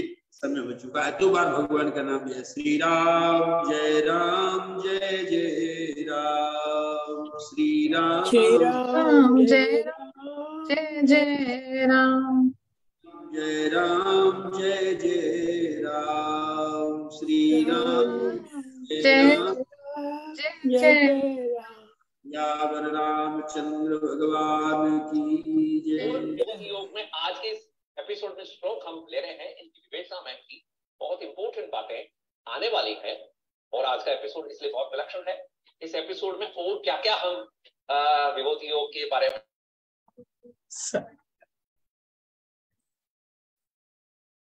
जी धन्यवाद पंडित जी, आपका बहुत बहुत धन्यवाद। और सबसे बड़ी बात है कि आपने अपने आज के व्याख्यान, आज जो आपने राम कथा रखी, उसके द्वारा हमें एक तरह से संस्कृतियों से परिचित कराया। जहां तक मैं समझती हूँ, असुरी संस्कृति है एक तरफ जो रावण द्वारा है, और दूसरी जो है देव्य संस्कृति है जो कि राम जी द्वारा चलाई गई है। और ऐसी ही कुछ संस्कृतियों को आज भी हम वर्तमान समय में भी देखते हैं अपने जीवन में। एक जगह तो कोई है ऐसा जो समर्पण भाव लिए हुए अपने जीवन को बिना अभिमान के आगे बढ़ रहा है, और दूसरी ओर एक कोई ऐसा मिल जाता है जो अहंकार पूर्ण समर्पण भाव के बिना अपने जीवन को आगे निरंतर चलता रहता है, और जिसके कारण हमारे समाज में जो है परस्पर मतभेद की स्थिति बनी रहती है। तो आपकी कथा से मैं समझ सकती हूँ, जो हमारे साथ स्टूडेंट्स जुड़े हैं वो सब इस बात से निश्चित रूप से इस बात को समझेंगे कि किस तरह से हमें अपने जीवन में आसुरी संस्कृति को ना अपनाते हुए दैवीय गुणों को लेते हुए हमेशा समर्पण भाव, अहंकार रहित जीवन जीना चाहिए, और कैसे भक्ति मार्ग से हम आगे बढ़ सकते हैं अपने जीवन में। बहुत बहुत आपका धन्यवाद इन सब बातों को यहाँ कथा के माध्यम से यहाँ रखने के लिए। और हम आशा करते हैं पुनः आपसे कल फिर मिलेंगे और राम कथा का श्रवण करेंगे। आपका पुनः पुनः धन्यवाद पंडित जी। जी, कार्यक्रम में आगे बढ़ते हैं, और जिस समर्पण भाव की अभी हम बात कर रहे थे, उसी समर्पण भाव को हम सबके समक्ष रखते हैं। और समर्पण भाव भी किनका, हमारी जो आदरणीय प्रिंसिपल मैडम है कुरोम विद्यालय की, उनके समर्पण भाव की मैं यहाँ बात रखना चाहूंगी, जिनके द्वारा निरंतर कुरोम विद्यालय में अपनी पूर्ण ऊर्जा से वो लगी हुई हैं निरंतर, और बच्चों को, विद्यार्थियों को ज्ञान दे रही हैं, और शिक्षा के साथ साथ बहुत सी ऐसी बातों से परिचित करा रही हैं जिनका उल्लेख हमें यहाँ राम कथा के दौरान पंडित जी से भी सुनने को मिला। तो आइए हम आमंत्रित करते हैं मिसेस शगुफा अफजल जी को, और उनसे 2 बात स्कूल के विषय में जानते हैं। आपका स्वागत है मैडम। धन्यवाद अपर्णा जी। नमस्कार to all. I hope all of you are doing good. जैसा आप सभी इस प्लेटफॉर्म पर देख रहे हैं, हमारे टीचर्स के द्वारा, हमारे बच्चों के द्वारा जो भी वो प्रेजेंट कर रहे हैं, अपर्णा जी ने बताया अभी, और मैं जो कुछ भी इतने 4 से 5 दिनों के बीच में जो आपसे बातें अपनी साझा कर रही हूँ, आई होप मेरे बच्चों और मेरे टीचर्स के माध्यम से आपको वो सारी बातें दिख भी रही होंगी। तो चलिए आज हम आपसे कुछ और बातें साझा करते हैं, जैसे कि extra curriculum activities, the activities which are not the part of course but are essential for overall development of a child. शैक्षणिक पाठ्यक्रम के साथ साथ इस प्रकार की गतिविधियां आवश्यक हैं जो विषयों के ज्ञान से परे कौशल को विकसित करने में मदद करती हैं। हमारा विद्यालय इस सेगमेंट पर भी विशेष ध्यान देता है क्योंकि हम अपने देश के भविष्य को आकार दे रहे हैं। क्योंकि जो बच्चे आज हमारे यहाँ पढ़ रहे हैं यही कर्णधार है, यही देश। जैसे कि एक बिल्डिंग के बनती है तो उसकी बुनियाद को बहुत मजबूत बनाया जाता है, जो बुनियाद डाली जाती है वो सबसे पहले बहुत मजबूत बनाई जाती है। उसी तरह से ये बच्चे भी देश के लिए एक पिलर हैं। तो हम एक भविष्य, देश के भविष्य को बना रहे हैं। तो आइए हम आपको बताते हैं कि हमारे विद्यालय में हर साल, सबसे पहले हम ये बताना चाहेंगे कि हमारे विद्यालय में हर साल साइंस एग्जीबिशन होता है, विज्ञान प्रदर्शनी, जहां हमारे बच्चे को मौका मिलता है अपने टैलेंट को डिस्प्ले करने का, जिसमें वो अपने दिमाग का इस्तेमाल करते हैं, अलग अलग मॉडल्स बनाते हैं और उसको प्रेजेंट करते हैं और उससे बहुत कुछ सीखते हैं। और आपको ये भी बताते चलें तो उस साइंस एग्जीबिशन में हमारे यहाँ और भी बाहर के भी स्कूल्स के बच्चों को हम बुलाते हैं और उनके मॉडल्स को भी लगाते हैं और फिर उन बच्चों में कंपटीशन करवाते हैं कि किसका मॉडल सबसे बेस्ट है। तो इसमें बच्चों को और होड़ रहती है कि हम और अच्छे से अच्छा कर सकें। सेकंड, एवरी चिल्ड्रंस डे पर हम स्कूल में बच्चों के द्वारा मेला लगाया जाता है हमारे यहाँ, जिसमें बच्चों के चेहरे आप देखेंगे इतना खिले रहते हैं। मेरे शिक्षकों की मदद से स्टॉलों का प्रबंधन छात्रों द्वारा किया जाता है, जिसमें वो प्रॉफिट और लॉस जैसी चीजें भी सीखते हैं कि कितना पैसा लगाया, कितना अर्न हुआ। तरह तरह के स्टॉल लगते हैं, जैसे कि बच्चे खाने पीने के स्टॉल भी लगाते हैं, कुछ बच्चे अपने हाथ से बनाते हैं रुमाल वगैरह, उन सब चीजों का भी स्टॉल लगता है। और इससे यह छात्रों में सामान साझा करने और प्रबंधन की गुणवत्ता को विकसित करता है। हम अपने बच्चों का हर साल एजुकेशनल टूर भी करवाते हैं, एक मजेदार और मनोरंजक यात्रा जो बच्चों को नई चीजें सीखने, बाहरी दुनिया का सामना करने तथा सबसे बड़ी बात उनके अंदर सेल्फ कॉन्फिडेंस की भावना पैदा होती है। इसी के साथ साथ हर साल हमारे यहाँ इससे related rangoli competition, mehndi competition, writing competitions और फैंसी ड्रेस कंपटीशन, इस तरह की कई एक्टिविटीज वीकली सैटरडे में होती ही रहती हैं। नॉट लीस्ट ऑफ ऑल, हम हर साल एक डिबेट कंपटीशन भी हमारे यहाँ सीनियर बच्चों में होता है, जिसमें 9 to 12 के बच्चे शामिल रहते हैं। उनको हम एक टॉपिक उसी समय देते हैं और हमने उन बच्चों को अभिज्ञान शाकुंतलम और अयोध्या कांड, जूलियस सीजर के कांड से जो ये तीनों महाकाव्यों का उनको अध्ययन करने के लिए बोला जाता है, तथा जो टॉपिक उनको डिबेट पर दिया जाता है उसको, इससे ये हमको लगता है कि ये और कहीं भी नहीं होता है। डिबेट तो होते हैं, हर जगह होते होंगे, लेकिन इस तरह का डिबेट कि उनको काव्य से जोड़ के उसके अकॉर्डिंग अपने मत को रखना, ये एकमात्र मुझे लगता है कि हमारे यहाँ ये चीज करवाई जाती है। और इसमें वर्ष प्रति वर्ष बच्चे हमारे और बेहतर से बेहतर करते जा रहे हैं। यहाँ हम प्रत्येक सत्र के लिए पूरी योजना तैयार की जाती है और हम देखते हैं कि छात्रों को सबसे अधिक क्या लाभ हो सकता है और इस पर फिर काम किया जाता है, क्योंकि ये बच्चे ही राष्ट्र का भविष्य हैं और भविष्य को आकार देना हमारा, हम शिक्षकों का ही काम है। मेरा मानना है कि बच्चों को किताबी नॉलेज के साथ साथ इस तरह से तैयार किया जाए, इस तरह तैयार करने की उनको बहुत आवश्यकता है, क्योंकि तभी वो एक सुनहरा भविष्य दे सकते हैं। Here in Kuruvem we plan the entire thing for each session. Look what benefits the students the most and work on it, as shaping the future of this nation is in our hands, and Kuruvem Vidyalaya will leave no stone unturned.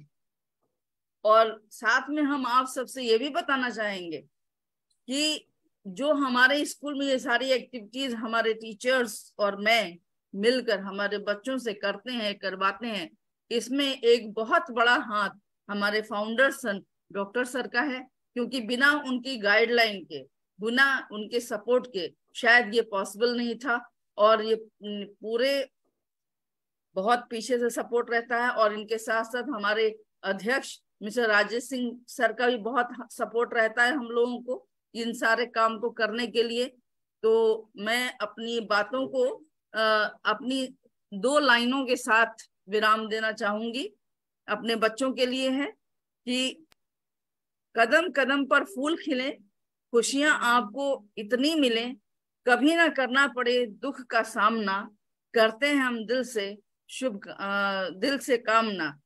Happy Shubh Navratri sorry, क्योंकि मेरा बिल्कुल रोजे का time अब होने वाला है, 22 पे खुलता है। Okay, thank you. ठीक है अफजल जी, बहुत बढ़िया बहुत बढ़िया। और बहुत बढ़िया। मेरे हिसाब से तो आपको राष्ट्रपति पुरस्कार मिलना चाहिए। पता नहीं क्यों नहीं लोग आपकी तरफ ध्यान दे रहे हैं। You are doing very good work. Thank you very much. Thank you sir, thank you very much. जी, मैंने उल्टा कुछ बातें रखी थी आपसे बात करने के लिए, लेकिन आपका टाइम है, मैं समझती हूँ। और चर्चा स्कूल के विषय में आगे हम करते रहेंगे, क्योंकि मैं सबको ये भी सूचित करना चाहती थी कि मैडम के नेतृत्व में कुछ सर्वे, सैनिटाइजेशन ड्राइव्स, और इनफैक्ट जैसे कि कोई अगर कोई जैसे पेट्रियोटिक डे है या कुछ है, उसके अकॉर्डिंगली गांव में डोर टू डोर जो है ड्राइव्स भी मैडम निकालती हैं, जिसके अंदर बच्चे पार्टिसिपेट करते हैं। कभी जैसे पुलवामा अटैक्स हुए थे तो उसके विषय में भी मैम ने किया था, और जिनकी जो चर्चा हुई आसपास के लोकल न्यूज़पेपर्स में भी हमने पढ़ी। तो उसके लिए भी मैडम साधुवाद की पात्र है। आगे की बातें मैं कल आपसे साझा करूंगी। जी जी, जरूर जरूर। ये आपने इतनी एक्स्ट्रा करिकुलर एक्टिविटीज बताई, तो ये भी उसका पार्ट था, तो कुछ हमारे ध्यान में था, तो इसीलिए आपके साथ यहाँ रखा। तो बहुत बहुत धन्यवाद है आपको मिसेस अफजल, धन्यवाद जी। तो कार्यक्रम में आगे बढ़ते हुए अब बारी हो चली है आज के जो हमारे स्पीकर्स हैं उनको इनवाइट करने की, और उस विषय पर चर्चा करने की जिस विषय को लेकर आज हम यहाँ सब हैं, एक साथ इकट्ठे हैं। वो विषय है चैत्र तथा शारदीय नवरात्र उत्सव की समानताएं एवं विषमताएं। और इसको हमारे इस विषय पर चर्चा करने के लिए मैं अपने इस कार्यक्रम को आगे ले जाने के लिए आमंत्रित करना चाहूंगी हमारी स्टूडेंट कोऑर्डिनेटर शालिनी प्रजापति को। आप क्लास 11 स्टूडेंट हैं कुरुंग विद्यालय की। आपका स्वागत है शालिनी। धन्यवाद मैम।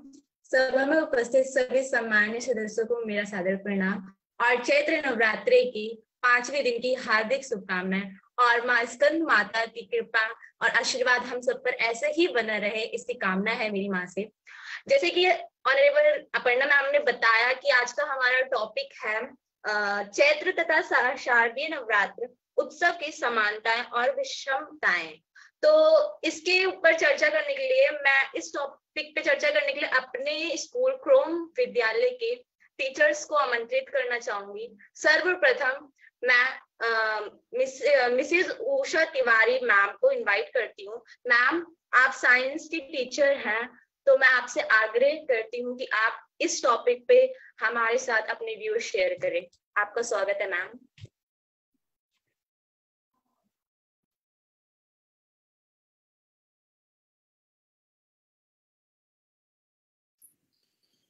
जय माता दी। आप सभी भक्तगणों को नवरात्रि के शुभ अवसर पर हार्दिक शुभकामनाएं। आज का मेरा विषय है चैत्र और आश्विन नवरात्र की समानताएं और विषमताएं।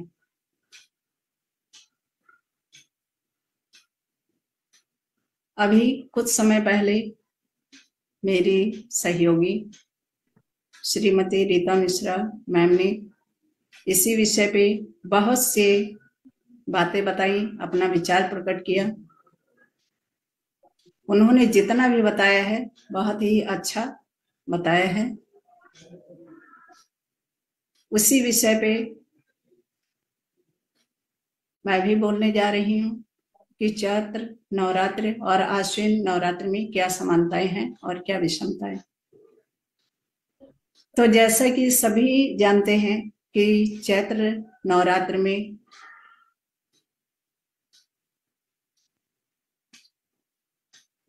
और जो आश्विन नवरात्रि है उन दोनों में यही समानता है कि दोनों नवरात्र में माता की उपासना की जाती है भक्तगण अपनी अपनी श्रद्धा के अनुसार माता की उपासना करते हैं और आत्मबल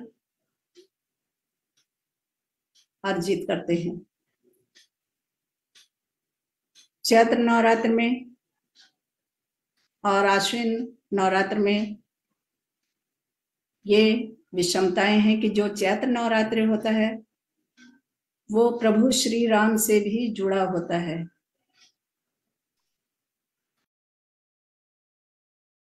और चैत्र नवरात्र में रामनवमी के दिन श्री राम का जन्म हुआ था, इसलिए उसे हम रामनवमी के नाम से भी जानते हैं।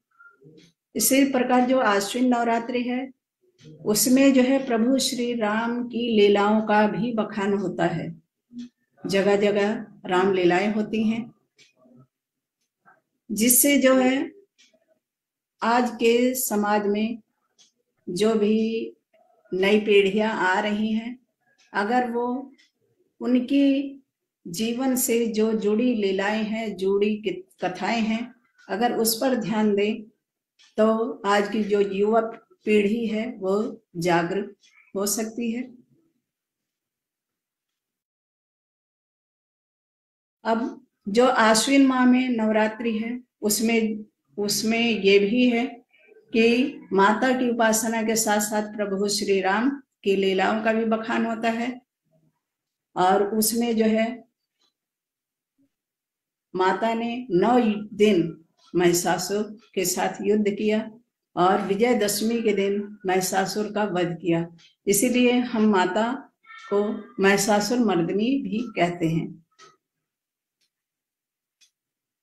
तो इसी प्रकार से बहुत सी समानताएं और विषमताएं हैं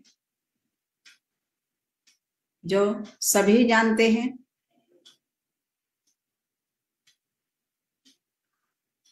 और नवरात्र में सभी लोग माता के 9 रूपों के दर्शन करते हैं और उनके विषय में, उनकी कथाओं के विषय में वर्णन करते हैं। तो मैं अपनी वाणी को विराम देते हुए यही कहूंगी कि हमें नवरात्र को उत्साह से, उल्लास से मनाना तो चाहिए, लेकिन उसके अंदर जो छुपे हुए गुण हैं, जो उनसे अच्छे गुण हैं, उन्हें अर्जित करना चाहिए। और मैं कोशिश भी करूंगी कि मेरे से संबंधित, मेरे से जुड़े हुए जो लोग हैं, उनसे, उनके अंदर जो ज्ञान का भंडार है उन्हें हम एक दूसरे को बांट सके, क्योंकि हमें माता यही सिखाती है, नवरात्र या कोई भी त्योहार हमें यही सिखाता है कि हमारे अंदर जो भी बुराइयां हैं उन्हें दूर करें। तो अंत में अब मैं अपनी वाणी को विराम देते हुए यही कहूंगी कि हम सभी जो है अच्छाई की तरफ ध्यान दें, माता के 9 रूपों से कुछ समझे और सोचे। जय माता दी। आपका बहुत बहुत धन्यवाद मैम। जैसे कि आपने बताया कि शारदीय नवरात्रि में पंडित जी भी हमें रोज ही बताते हैं कि राम के गुणों का बखान होता है। तो हम श्री राम के जितने भी गुण की बात करें, बहुत कितने भी बखान कर ले, बहुत कम ही है। पंडित जी जैसा कि रोज बताते हैं हमें। और आपने लास्ट में बोला कि हमें हर त्योहार बुराई पे अच्छाई की जीत करना सिखाता है, हर बुराई हमें हमारी बुराइयों मिटाता है। तो हम भारत के बहुत सारे त्योहार ले सकते हैं, होली, दिवाली। होली पे होलिका दहन करके हम बुराई का विनाश करते हैं। दिवाली पे लास्ट में जब दशहरा होता है तो रावण का विनाश करके हम बुराई पे अच्छाई की जीत होती है। तो आपका बहुत बहुत धन्यवाद मैम। अब इसी के साथ मैं आगे बढ़ते हुए अपने स्कूल की एक बहुत ही विद्यमान teacher Mrs Rita Mishra ma'am को इनवाइट करना चाहूंगी। मैम, आप हिंदी विषय की टीचर हैं और मैं आपसे आग्रह करती हूँ कि आप अपने विचार हमारे समक्ष प्रदान करें। आपका बहुत बहुत स्वागत है मैम।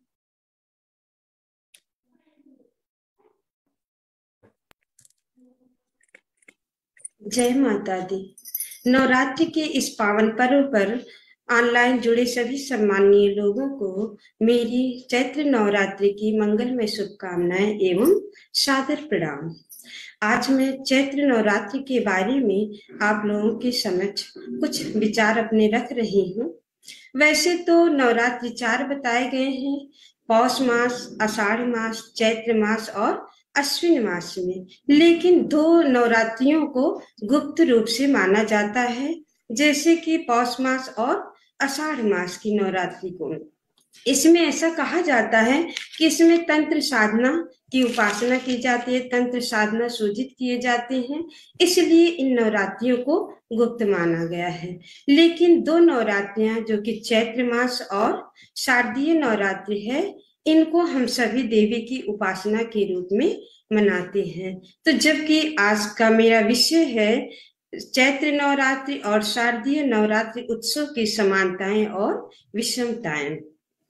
इन नवरात्रियों में बहुत सारी समानताएं हैं, जैसे कि इसमें दुर्गा माता के रूपों की ही उपासना की जाती है और यह शुक्ल पक्ष में ही दोनों नवरात्रियों में मनाया जाता है और इसमें माँ दुर्गा की ही उपासना की जाती है। इन दोनों नवरात्रियों का मौसम लगभग समान रहता है, क्योंकि यहीं से चैत्र नवरात्रि से ग्रीष्म ऋतु का प्रारंभ होता है और अश्विन नवरात्रि के पश्चात हेमंत ऋतु का आगमन होता है। अब मैं ये बताना चाहती हूँ कि चैत्र नवरात्रि क्यों मनाया जाता है। चैत्र ऐसा माना जाता है कि चैत्र नवरात्रि के दिन ही माँ दुर्गा का जन्म हुआ था और उनके कहने पर ही ब्रह्मा जी ने सृष्टि की रचना की थी। इसीलिए इसको मनाने का एक कारण ये भी है कि हिंदू नववर्ष इसी चैत्र नवरात्रि से ही शुरू होता है। चैत्र नवरात्रि को मनाने के और कई भी कारण हैं, जैसा कि महिषासुर ने एक बार धरती पर बहुत बड़ा आतंक हुआ था। महिषासुर से सभी देवता और असुर हार गए थे। उस समय देवता माता पार्वती को प्रसन्न किए कि किसी तरह से इस दुष्ट से हम लोगों की रक्षा की जाए और धरती वालों को सुख प्रदान किया जाए। तब माता ने अपने 9 रूप प्रकट किए। जैसा कि आप लोग जानते हैं, मैं उन 9 रूपों के बारे में आप लोगों के समक्ष उनका इसी तरह से ध्यान करना चाहती हूँ। प्रथमम शैलपुत्री च, द्वितीयम ब्रह्मचारिणी, तृतीयम चंद्रघंटेति, कुष्मांडेति चतुर्थकम, पंचम स्कंदमातेति, षष्ठम कात्यायनीति च, सप्तम कालरात्रीति, महागौरीति च, अष्टमम नवम सिद्धिदात्री च, 9 दुर्गा प्रकीर्तिता। इस तरह से माता ने अपने 9 रूपों को प्रकट किया और वहां पे उपस्थित समस्त देवताओं ने उनको अपनी शक्तियों से संपन्न कर दिया। तब से हम सभी प्रतिपदा से लेकर के 9वीं तक मां शक्ति की आराधना करते हैं और उसको नवरात्रि के तौर पर मनाते हैं। जैसा कि शारदीय नवरात्रि के बारे में भी हम लोग कुछ इस तरह से जानते हैं कि देवी दुर्गा अश्विन, जिसको हम लोग कुआर महीना कहते हैं, उसमें महिषासुर पर आक्रमण किया था और उनके साथ 9 दिनों तक युद्ध किया और 10वें दिन उसका वध कर दिया। इसलिए इसको शक्ति की आराधना के रूप में समर्पित किया जाता है और अश्विन मास में ही इस शरद ऋतु का आरंभ भी होता है, इसलिए इसे शारदीय नवरात्रि के नाम से भी जाना जाता है और इसके 10वें दिन विजयादशमी के रूप में मनाया जाता है। ऐसा माना जाता है कि माता ने 10वीं के दिन ही महिषासुर का मर्दन किया था। चैत्र नवरात्र और शारदीय नवरात्र और कई भी मामलों में अलग अलग हैं, उसमें विषमताएं भी हैं। जैसा कि चैत्र नवरात्र कठिन साधना और कठिन व्रत का महत्व है, जबकि शारदीय नवरात्र में सात्विक साधना, नृत्य, उत्सव आदि का आयोजन किया जाता है। ये शक्ति स्वरूपा माता की आराधना के दिन ही माने गए हैं। चैत्र नवरात्र के अंत में रामनवमी आती है। ऐसी मान्यता है कि प्रभु श्री राम का जन्म नवमी के दिन ही हुआ था, जबकि शारदीय नवरात्रि के अंतिम दिन को महानवमी के रूप में मनाया जाता है। इस दिन महिषासुर का मर्दन किया था, ऐसा मैंने आपको अभी आपके समक्ष प्रस्तुत किया था। तो इसलिए इस शारदीय नवरात्रि को विशुद्ध रूप से मां शक्ति आराधना के लिए ही माना गया है। और इस तरह से चैत्र नवरात्रि की जो साधना होती है वो मानसिक रूप से मजबूत बनाती है और आध्यात्मिक इच्छाओं की पूर्ति करने वाली होती है, जबकि शारदीय नवरात्रि सांसारिक इच्छाओं को पूरा करने वाली होती है। चैत्र नवरात्रि के बाद ग्रीष्म ऋतु आरंभ हो जाती है। इस तरह से आप सभी उपस्थित लोगों को मेरा नमस्कार। मैं अपने वक्तव्य को समेटते हुए अभिनंदन करती हूँ। धन्यवाद। धन्यवाद जी बिल्कुल मैम, आपने जैसा बताया कि दुर्गा माता ने माता के 9 रूपों ने महिषासुर मर्दन किया था। तो धरती पे जब भी पाप होता है, बढ़ता है, और उसका वध करने के लिए कोई ना कोई जरूर आता है। हम देख सकते हैं कि जब कंस का पाप बढ़ा था तो कृष्ण जी आए थे, और रावण का पाप बढ़ा तो राम जी आए। और इसी के साथ आपने बताया, जैसे शारदीय नवरात्रि के बारे में बताया कि बहुत से प्रोग्राम होते हैं, नृत्य का आयोजन किया जाता है। तो मैं देख सकती हूँ हमारे गांव में दुर्गा पूजा होती है, और हर एक गांव में जगह जगह दुर्गा माता की मूर्ति स्थापित की जाती है पूरे धूमधाम से। जितने दिन माता हमारे घर होती है हम उनकी पूजा करते हैं, नृत्य करते हैं और लास्ट में उनका विसर्जन करते हैं। तो आपने हमें बहुत अच्छे से बताया और बहुत कुछ सिखाया, इसके लिए आपका बहुत बहुत धन्यवाद। इसी के साथ मैं अपनी वाणी को विराम देना चाहती हूँ। धन्यवाद। बहुत सुंदर शालिनी, आपने भी बहुत अच्छा आप संचालन कर रहे हैं, क्योंकि आप बीच बीच में हमें गांव में होने वाली जो गतिविधियां हैं नवरात्र के दौरान उनसे भी परिचित करा रहे हैं।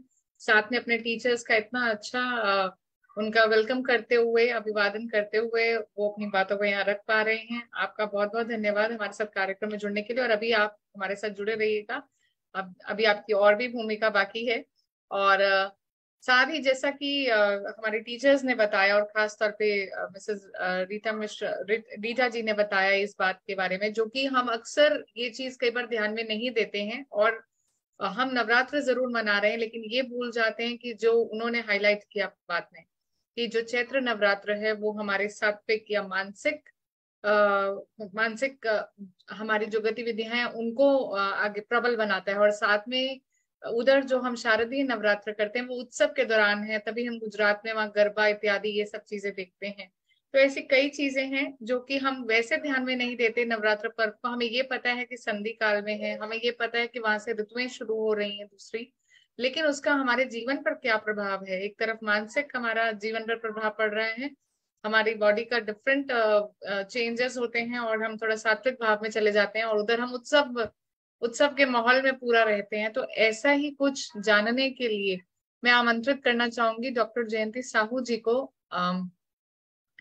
आपका स्वागत है मैम, क्योंकि आप रहती दिल्ली में हैं, आप दिल्ली यूनिवर्सिटी में फिलोसफी डिपार्टमेंट में प्रोफेसर हैं, लेकिन साथ ही आप उड़ीसा से बिलोंग करती हैं।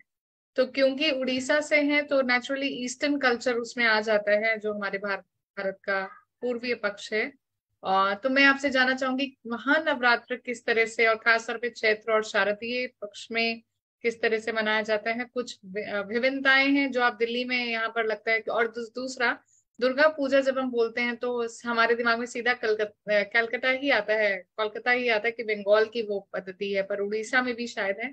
तो थोड़ा सा हमारा इस पर प्रकाश हम आपसे जानना चाहेंगे। Thank you doctor Aparna. थोड़ी सी मेरी गला खराब है, but what I will say कि उड़ीसा में जो एक कल्चर हमारे रहा है, काफी हद तक हमारे पूजा पद्धति जो है बचपन से सभी घर में लगभग होता है। और ज्यादातर जो है उड़ीसा में हर जगह में शक्ति का पूजा होता है, चाहे वो जाजपुर में बिरजा का पूजा होता है, कटक में चंडी पूजा होता है। और ये जो नवरात्र वाला कंसेप्ट है वो लगभग 1 महीना से पहले मूर्ति बनाना शुरू हो जाता है। और कटक एक जगह है जिसमें लगभग 100 से 200 करीब जो मूर्तियां बनाया जाता है। कभी उसका चांदी में बनाया जाता है, कभी गोल्ड में। और ये शायद किसी वर्ल्ड में किसी जगह में मुश्किल से देखने मिलेगा। और ये जो पूजा पद्धति हमारा 10 दिन तो चलता है, बट शुरुआत जो है षष्ठी से होता है। षष्ठी, सप्तमी, अष्टमी, नवमी और ये 10वीं। तो ये खास तरह के मानते हैं।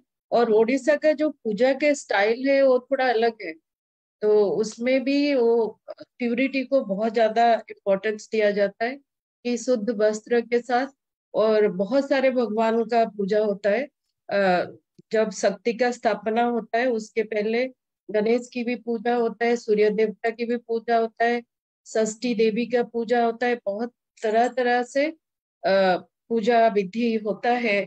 और खास करके ये इम्पोर्टेंस दिया जाता है कि प्यूरिटी मतलब शुद्ध मन से आपको करना चाहिए। और अष्टमी नवमी ज्यादातर जो लेडीज है वो अष्टमी नवमी व्रत रखते हैं। एक निर्जला व्रत भी होता है अष्टमी का। तो दुर्गा को एक सिंबल लिया गया है कि शक्ति के रूप में। और हर कोई कोशिश करता है कि to establish a positive attitude within the family. ये मैंने देखा है बचपन से, बहुत ज्यादा मैं रही नहीं। और बट हर घर में जो है ये मानते हैं कि पूजा के माध्यम से आप जो है घर में और समाज में कुछ प्यूरिटी आप एस्टेब्लिश कर रहे हो। और पॉजिटिविज्म जो सकारात्मक एक दृष्टि है वो आप लाते हैं समाज में भी और फैमिली में भी। तो ये जो है दुर्गा एक प्रतीक है। बट जैसे मैंने बताया कि लगभग 1-2 महीना से चलता रहता है। और सबको देखना चाहिए। हमारे जो स्पेशलिटी है उड़ीसा में, जो काली है एक नवदुर्गा के रूप है, वो भद्रक में एक भद्रक काली सारे जगह जो है उड़ीसा में, स्टेट है, डिस्ट्रिक्ट है, वो लगभग अलग अलग देवियों से जाना जाता है। एक ढेंकानाल है जिसमें लक्ष्मी पूजा होता है, और एक भद्रक है जिसमें काली पूजा होता है, और एक कटक एक डिस्ट्रिक्ट है जो बिजनेस सेंटर माना जाता है। और if I am not mistaking शायद इसका जो शुरुआत हुआ है लगभग 50-60 साल पहले से ही इसको एक जो स्थापना किया गया है ठीक रूप से। और थोड़ा सा बाहर का इन्फ्लुएंस भी रहा है जो नवदुर्गा का कंसेप्ट। बट हमारे जो है वो कंजिका पूजा नहीं होता है। ये जो उड़ीसा में है 9 कंजिका बता 9 दुर्गा बताते हैं, बैठाते हैं। और नवमी के दिन में सारे कन्या को बुला के पूजा किया जाता है। वो उड़ीसा में नहीं है। उड़ीसा में दुर्गा को ही पूजा किया जाता है। अष्टमी और नवमी को ज्यादा इम्पोर्टेंस दिया जाता है। और ये जो बिलीफ सिस्टम है कि औरत को स्ट्रांग होना है और हर औरत को, तो ये आपको कहीं ना कहीं देखने मिलेगा। so that is Odisha is known for religion and culture is based on that Shakti only. I'll say that. जी, तो क्या जैसा हम देखते हैं उड़ीसा को ज्यादातर हम जगन्नाथ पुरी जी के रूप में हम ज्यादा समझते हैं जब उड़ीसा की बात करते हैं तो। लेकिन जैसे भी आपने दुर्गा पूजा का भी कुछ विविधता वहां बताई, जो कि बाकी दूसरे मुझे लगता है कि नॉर्थ इंडिया में हमारे यहाँ कन्या पूजन पे ज्यादा बल देते हैं हम लोग, पर आपने कहा कि वहाँ साक्षात दुर्गा का ही रूप की पूजा करते हैं। तो शायद ये विभिन्नता हमें देखने को मिलती है। तो इसका मतलब सिर्फ चैत्र और शारदीय नहीं, अपितु जो प्रांतगत विभिन्नता भी हम देख सकते हैं।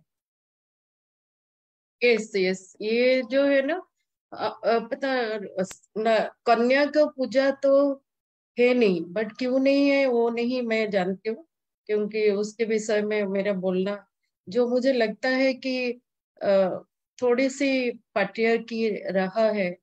और पता नहीं उसके संदर्भ में हो सकता है कि कन्या का पूजा नहीं हो जाता।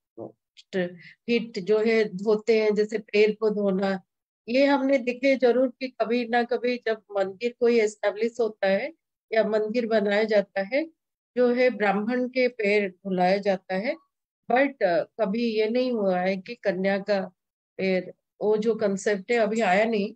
बट हो सकता है धीरे धीरे जैसे परिवर्तन हो रहा है तो उस परिवर्तन में ये भी आ सकती है कि नारी को एक शक्ति के रूप में पूजना। तो जी जी, बिल्कुल नई बात लेकर आई हैं आप डॉक्टर साहू जी। और इसीलिए शायद मेरे मन में आया कि जब हम विषमता की बात कर रहे हैं और समानता की बात कर रहे हैं तो हम, क्योंकि जहाँ शालिनी है, जहाँ मिसेस अफजल है और जहाँ मैं बैठी हूँ, हम सब नॉर्थ इंडिया में ही बैठे हैं तकरीबन। तो हमारा और वहां पर साउथ इंडिया की तरफ या ईस्टर्न इंडिया की तरफ कल्चर डिफरेंट है। तो ऐसी ही कुछ बातों को हम बार बार नवरात्र मनीषा के द्वारा यहाँ पर रखेंगे और बीच बीच में आप सबको उसके बारे में कुछ ना कुछ सूचनाएं देते रहेंगे।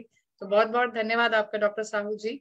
और अब वक्त हो चला है कुछ एक नई डिस्कशन का। थोड़ा सा अभी आपको ध्यान होगा, अभी पिछले दिनों राम कथा के वाचन के समय पंडित जी ने हमें सूचित किया कुछ अवध क्षेत्र के बारे में, अयोध्या के बारे में। तो हम तकरीबन, क्योंकि राम कथा की बात हो रही है और अयोध्या पर चर्चा ना हो ऐसा संभव नहीं है, तो ऐसी ही कुछ बात के लिए मैं यहाँ शेयर करना चाहूंगी एक छोटा सा एक प्रसंग है जो कि है जी का, जिन्होंने कुछ दिनों पहले की बात है, ये शायद जहां तक मुझे याद है 2021 की बात है। उन्होंने एक आर्टिकल, एक ब्लॉग है हमारा वैदिक वेव्स के नाम से, उस पर उन्होंने ये शेयर किया, a new narrative of Ayodhya as the ननिहाल ऑफ ह्यूमैनिटी। और उस आर्टिकल को जब मैंने पढ़ा और बाद में हमारे कई पाठकों ने भी हमें ये बात कही कि ये बिल्कुल नई बात है, कि प्रोफेसर सिंह का मानना है कि जितनी भी ह्यूमैनिटी है वो सारी की सारी उनका ननिहाल, मतलब नानी हाउस जिसको हम कहते हैं, वो अयोध्या है। तो इस प्रसंग को लेकर थोड़ी मन में ये बात है कि आज नवरात्र मनीषा और राम जन्मोत्सव हम मना रहे हैं, तो क्यों ना ऐसा सर से ही जाने की, क्योंकि हर कोई शायद इस ब्लॉग तक नहीं पहुंच रहा, लेकिन हमारा वीडियो काफी लोगों तक जाएगा, तो क्यों ना सर से ही हम पूछें कि सर आपने कैसे, ये आपका क्या इसमें थ्योरी है, ननिहाल थ्योरी मैं इसे कह रही हूँ, कि आपने अयोध्या को आगे रखा और इस बात को रखा। तो हम स्वागत करते हैं प्रोफेसर सिंह का और उनसे चर्चा करना चाहेंगे कि सर थोड़ा सा हमारा मार्गदर्शन इसके विषय में करिए। जी, हम लोग शिक्षा के क्षेत्र में हैं और शिक्षा जो है वो जैसे माँ अपने बच्चे को संस्कार देती है, उसी तरह से अध्यापक अपने विद्यार्थी को शिक्षा देता है, उसको सच्चाई बताना चाहता है। और जो सही में शिक्षक होगा वो अगर हमारे अंदर भी गलती है तो अपनी गलती को भी बताएंगे कि हमारे ये गलती है, हम या हमसे गलती हो गई। जैसे मैं विज्ञान में हूँ तो थोड़ा हमारे लिए आसान है, क्योंकि हम कभी कोई बात अपने एक्सपेरिमेंट्स के आधार पे बोलते हैं और बाद के एक्सपेरिमेंट जब दूसरी तरह के रिजल्ट देते हैं तो मान लेते हैं कि नहीं हमसे ये गलती हो, फिर समझ लेते हैं कि हम ये इस तरह से हमसे गलती हुई थी और उस समय ये जानता था मैं, बाद में मुझे समझ में आ गया, तो इसका मतलब ये है। ये मेरा एक आधार वक्तव्य कहना चाहता था। इसी के आधार पे मैं प्रयत्न करता हूँ कि सारे संसार को देखूं। मुझसे गलती होती है, ये बहुत संभव है, बहुत कुछ संभव है, सारे लोग संसार में आए कुछ नहीं जानते, गलतियां होती हैं। लेकिन गलतियों से जो ना सीखे वो मूर्ख होता है, गलती जो सीख लेता है वो विद्वान होता है। तो हमारे यहाँ पे मैंने कई बार बोला है, अपने विद्यार्थी, हमारे विद्यार्थी करीब 100 से ज्यादा विद्यार्थी हमारे साथ रिसर्च कर चुके हैं और मैं कहता हूँ बहुत गलतियां किया उन्होंने, बहुत सारी गलती की है। मैं कहता हूँ जिस दिन वो आके अपनी गलतियां वापस ले लें मुझसे तो मैं तो कंगाल हो जाऊंगा। उनकी गलतियों से मैं समृद्धशाली हुआ हूँ, तो इसलिए गलतियों से तो कभी डरना ही नहीं चाहिए। अब ये बात इतना कहने के बाद ये है कि हमारे यहाँ बहुत सारी चीजें लिखी हुई हैं। अभी मैं, क्षमा कीजिएगा, मैं दूसरे किसी प्रोग्राम में मुझे थोड़ी देर के लिए जाना पड़ा, तो वहां भी प्रोग्राम चल रहा है, लेकिन वहां पे कुछ इत्तेफाक से बात यही उठ रही थी कि कलयुग कितना है, कलयुग में इतना तो 4,32,000 साल का कलयुग है, तो अभी तो 5,000 साल गुजरे हैं, अभी इतना, अभी ये दुर्दशा है तो आगे पता नहीं क्या क्या दुर्दशा। मतलब आपको एक आलसी बनाने का और किंग कर्तव्य विमूढ़ बनाने का सबसे बड़ा फार्मूला है कि आपको बता दीजिए आपसे कुछ नहीं हो सकता, क्योंकि ये तो कलयुग लगा, कलयुग है, ये तो ऐसा होगा वैसा होगा। जबकि आपके अंदर अहम ब्रह्मास्मि ये ऐसा कहते हैं। अभी हर हर हर धर्म में ऐसा कहते हैं। इस्लाम में कहते खुदा, खुदा का मतलब खुद के अंदर जो अभी अल्लाह की बात जो होते कहते हैं, उसका मतलब जिसको आप देख नहीं सकते, अलख, जिसको आप लखा नहीं जाता, who can not be looked at. तो ये मतलब ये जो निर्गुण भाव है, जो आपके अंदर शक्ति है, उसकी बात वो कर रहे हैं। अहम ब्रह्मास्मि, ब्रह्म का मतलब होता अनंत, उसको आप कभी पार नहीं पा सकते। खुदा अल्लाह का मतलब वही होता है, और बाइबल में लिखा हुआ है कि this is the kingdom of God, मतलब ये आपका जो शरीर है इज किंगडम ऑफ गॉड। तो अब ये सारी बातें ऐसी लिखी गई हैं, और ये मैं इसलिए बोल रहा हूं कि मेरे आजकल थोड़ा सा पुनः मैं अध्ययन कर रहा हूं। ये परमहंस योगा की ऑटोबायोग्राफी ऑफ योगी सबसे ज्यादा पढ़ी पुस्तक है दुनिया में, और इसमें इन्होंने लिखा है, इसलिए मैं वहां से बोल रहा हूँ। मैंने जब पढ़ा पहली बार तो मुझे समझ में आया। तो अब इस भाव से मैं कह रहा हूं कि अयोध्या को हम सारी चीजों को कैसे देखें। ये समय क्या है, समय क्या है वो तो डिपेंड करता है कि आप अभी, हमको तो आज लग रहा था आज मंडे है, सच बता रहा हूँ। सुबह उठा मैं सोचा आज मंडे है तो मुझे जहां जाना वहां जाना है, क्योंकि हमारे लिए समय बड़ी जल्दी बीत जा रहा है, पता ही नहीं लग रहा है कैसे बीत जा रहा है, इतना काम रहता है।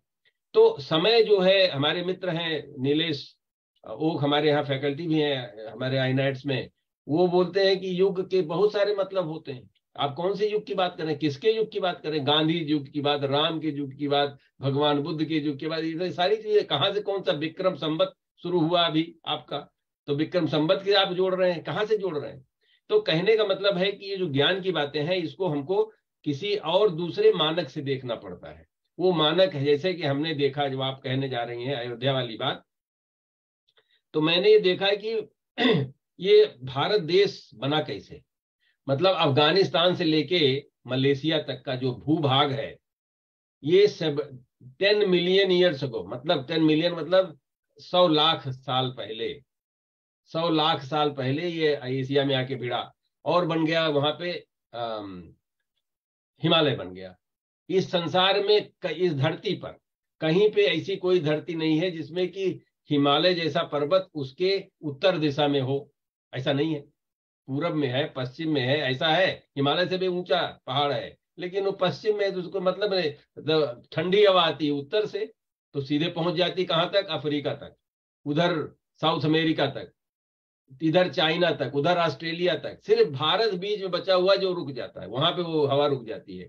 इसलिए वहां की सभ्यता संस्कृति इतने दिन से चलती जा रही है, और उस सभ्यता संस्कृति में कई मानक हैं कि मनवंतर होते हैं, तरह तरह चीजें बदलती हैं, विचार बदलते हैं, भाव बदलते हैं लोगों को, कि उस मनवंतर के हिसाब से अगर मैंने उसको कैलकुलेट किया, ज्यादा डिटेल में नहीं जाना चाहते, समय कम है यहाँ पे, तो ये लगता है कि करीब 300 साल, 300,000 साल, 3 लाख साल पहले मानव उत्पत्ति अफ्रीका में हुई थी, और वहां से वो 70,000 साल पहले, ये नेशनल जियोग्राफिक में लिखा हुआ है और रिसर्च किया लोगों ने जेनेटिक्स का, पॉपुलेशन जेनेटिक्स का, उसके हिसाब से लोग भारत आए, और भारत में 65,000 साल से पहले से लेके 50,000 मतलब 15,000 साल तक सब वहीं थे। 15,000 साल रहने के बाद पहले वो लोग नॉर्थ अफ्रीका गए और अरब जो देश हैं वहां पर गए, फिर उसके बाद चाइना की तरफ गए 45,000 साल पहले, उसके बाद 40,000 साल पहले यूरोप में गए। सारी दुनिया की उत्पत्ति भारत में है। तो मैं इसलिए अब कहता हूं कि मतलब सारे लोग, माँ तो हमारी अपने मायके से आई थी ना, मेरी नानी के यहाँ से आई थी मेरी माँ, तो मैं उसको ननिहाल इसलिए बोलता हूँ कि भारत की भूमि ही ननिहाल। अब अयोध्या की बात मैं बताता हूँ आपको कैसे ये सारे लोग जो हैं, सारी दुनिया के लोग, नोआज आर्क वो था कि बोट चढ़ी थी, उसमें कुछ लोग बच गए थे। इंडिया वाले सप्तऋषि बताते हैं, बाकी लोग उसमें कुछ पशु, कुछ मानव, कुछ स्त्री, कुछ पुरुष, ये सारी चीजें रखते हैं, लेकिन कहानी सबकी एक ही है। ये घटना हुई थी साउथ इंडिया में, ऐसा कहा गया हमारे मत्स्य पुराण में कि वहां पे जो राजा थे मनु, वो पहले दक्षिण भारत के राजा, द्रविड़ियन राजा थे, वो द्रविड़ियन राजा थे, और वो उनको वहां से लाके, क्योंकि बाढ़ आ गई थी, तो ऑब्वियसली बाढ़ की जो आएगी तो लोग उत्तर दिशा में जाएंगे, क्योंकि समुद्र है उधर, समझ में आ रहा है कि उधर। कभी कभी लोग, डॉक्टर साहब कुछ लोग कहते हैं कि उड़ीसा में आई थी बाढ़, तो आपके उसके लिए, क्योंकि आप उड़ीसा से ओरिजिनली हैं, कुछ लोग ऐसा मत है कि उड़ीसा की तरफ, वो भी उधर भी समुद्र है, अयोध्या के पास कोई समुद्र नहीं है, ये सबको मालूम है। और जो मनु शतरूपा जो थे, वो उन्होंने सरजू के, ये भी लिखा हुआ है कि सरजू के किनारे उन्होंने अपना राज्य स्थापित किया।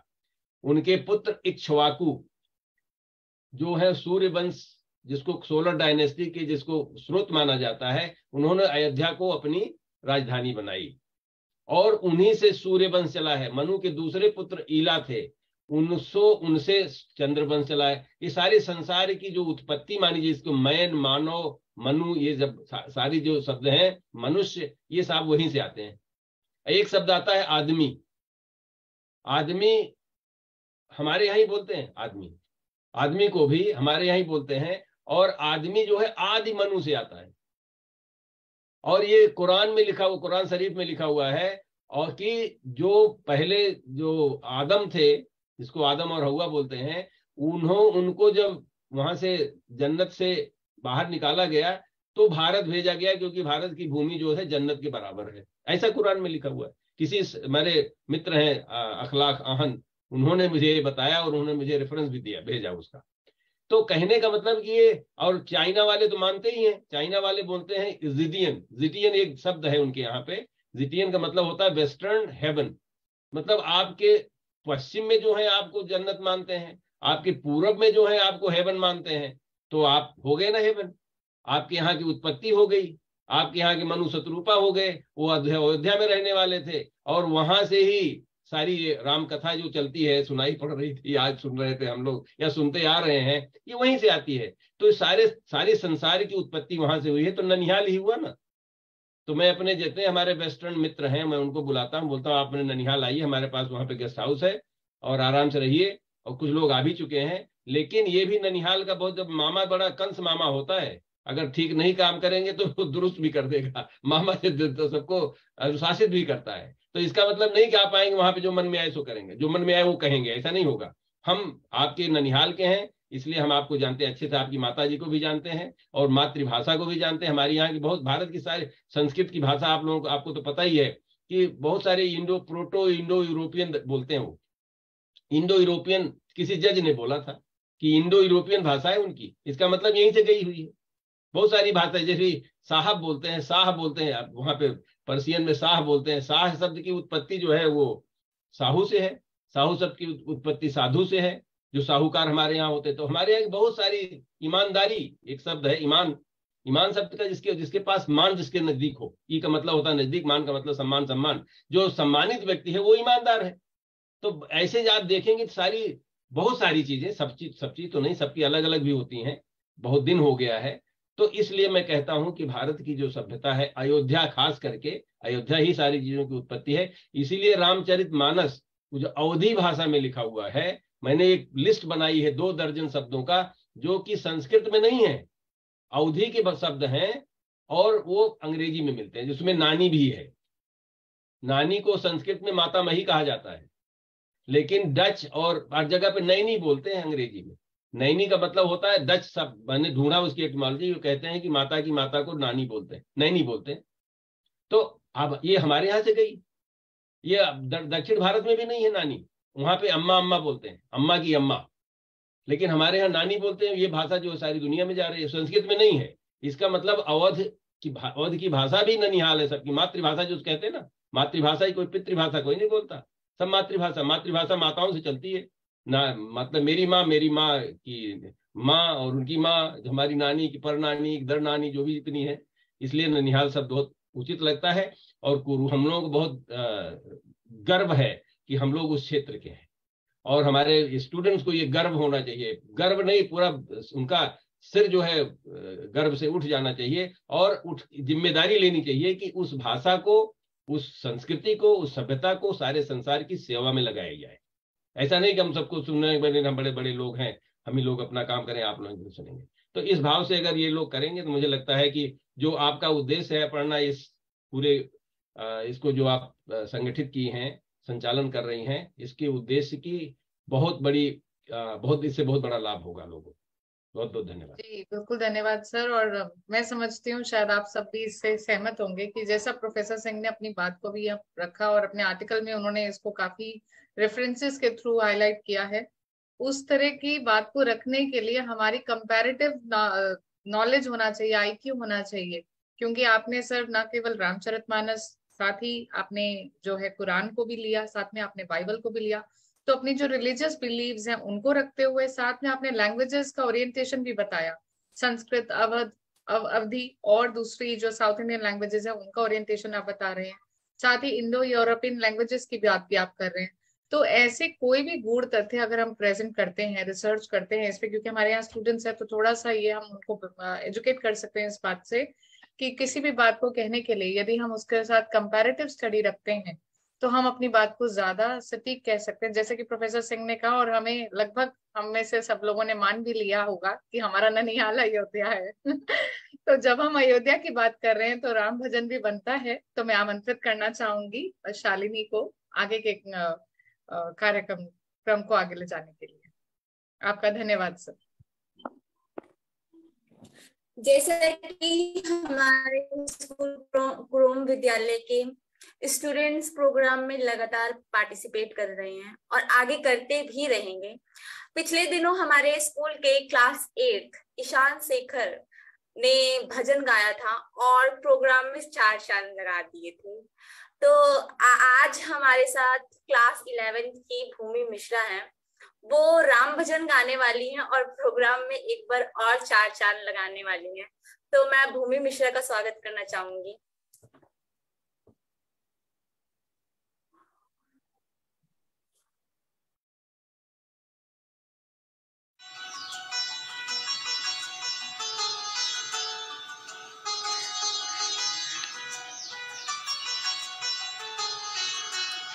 कौशल्या दशरथ के नंदन, राम ललाट पे शोभित चंदन, रघुपति की जय बोले लक्ष्मण, राम सिया का हो अभिनंदन, अंजन पुत्र पड़े हैं चरण में, राम सिया जपते तन मन में, मंगल भवन अमंगल हारी,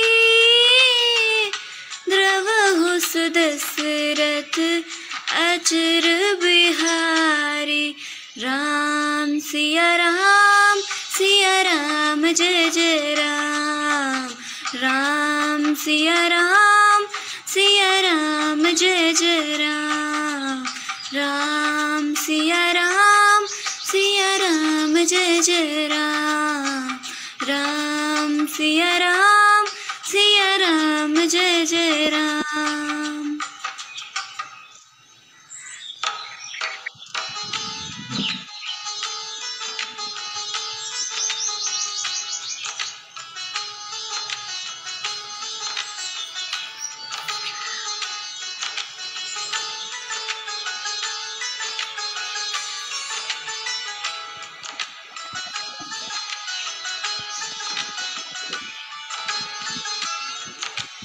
मेरे तन मन धड़कन में सिया राम राम है, मन मंदिर के दर्पण में सिया राम राम है, तू ही सिया का राम, राधा का तू ही श्याम, जन्मों जन्म कहिए साथ है, मीरा का तू भजन भजते हरि पवन, तुलसी में भी लिखी ये बात है, मंगल भवन अमंगल हारी, द्रवहु सुदशरथ अचर बिहारी, राम सिया राम जय जय राम, राम सिया राम।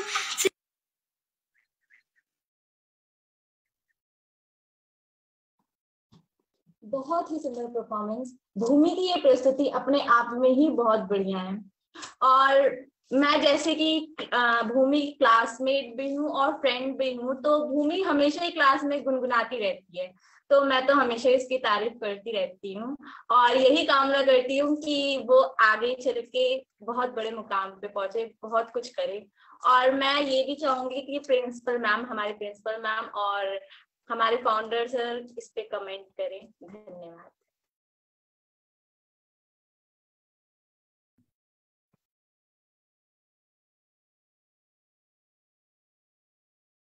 बच्ची हमारी बहुत अच्छा गाती है, ये तो हम जानते ही हैं। बहुत अच्छा सांस्कृतिक कार्यक्रम जब होता है तो उसमें भी उसका परफॉर्मेंस बहुत अच्छा रहता है। ईश्वर करे वो बहुत आगे जाए, हर क्षेत्र में आगे जाए। पढ़ने में बहुत अच्छी बच्ची है वो, बहुत अच्छी।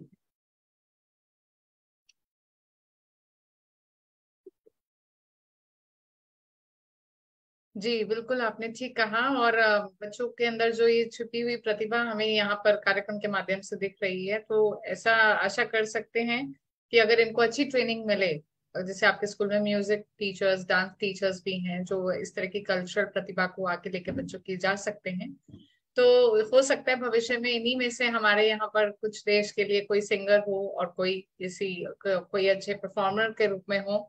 तो ऐसे हम आशा कर सकते हैं, क्योंकि यही टाइम है बच्चों के अंदर इन कलाओं को डालने का और को बढ़ावा देने का। तो बहुत बहुत धन्यवाद शालिनी आपका, आपने बहुत अच्छा संचालन किया और आगे भी आपसे इसी तरह से हम मिलते रहेंगे। और अब वक्त हो चला है आप सबको पुनः निमंत्रण देने का और कल के कार्यक्रम के लिए आह्वान करने का। कल हमारा कार्यक्रम रहेगा जिसके अंदर हम व्रत एवं उपवास के महत्व की चर्चा करेंगे, और साथ ही कल हमारे 3 स्पीकर्स रहेंगे, जिसमें से जो एक हमारी स्पीकर है वो एक स्टूडेंट ही है कुरुंग विद्यालय की और इस समय MSc कर चुकी हैं, गोल्ड मेडलिस्ट हैं। और साथ ही हमारे 2 टीचर्स रहेंगे जो हमारे साथ यहाँ कार्यक्रम में भी निरंतर जुड़ते हैं। तो आप सब पुनः हमारे साथ कार्यक्रम में रहिएगा। और जैसा कि आप सब जानते हैं कि हमारा ये आज का जो दिन है नवरात्र मनीषा एवं राम जन्मोत्सव में, हम आप सभी को पता है कि नवरात्र की चर्चा करते हुए हम नवरात्र की जो आज की देवी हैं, जैसे कि आज पंचम दिन है और पंचम दिन पर हम स्कंद माता के विषय में आज हमारी प्रार्थना मुख्यतः रहती है। स्कंद माता सभी जानते हैं कि स्कंद माता के जो हैं, ऐसा माना जाता है उनकी 4 भुजाएं हैं और साथ में वो शेर पर सवारी करती हैं, और ये माता रानी का पंचम रूप माना गया है। और स्कंद जो है कार्तिकेय भगवान जो है उनका ही दूसरा नाम है, और इसीलिए कार्तिकेय भगवान जी की वो माता जी का कही जाती हैं, तो इसीलिए स्कंद माता के रूप में है। तो उन्हीं की स्तुति करते हुए हम आज के कार्यक्रम को यहीं विराम देंगे और आप सबसे आशा करेंगे आप इसी तरह हमारे साथ हर दिन मिलते रहेंगे कार्यक्रम में। सिंहासन गता नित्यम पद्म आश्रित कर द्वया शुभदस्तु सदा देवी स्कंद माता यशस्विनी। ओम देवी स्कंद मातई नमः। ओम शांति शांति शांति। धन्यवाद आप सभी को।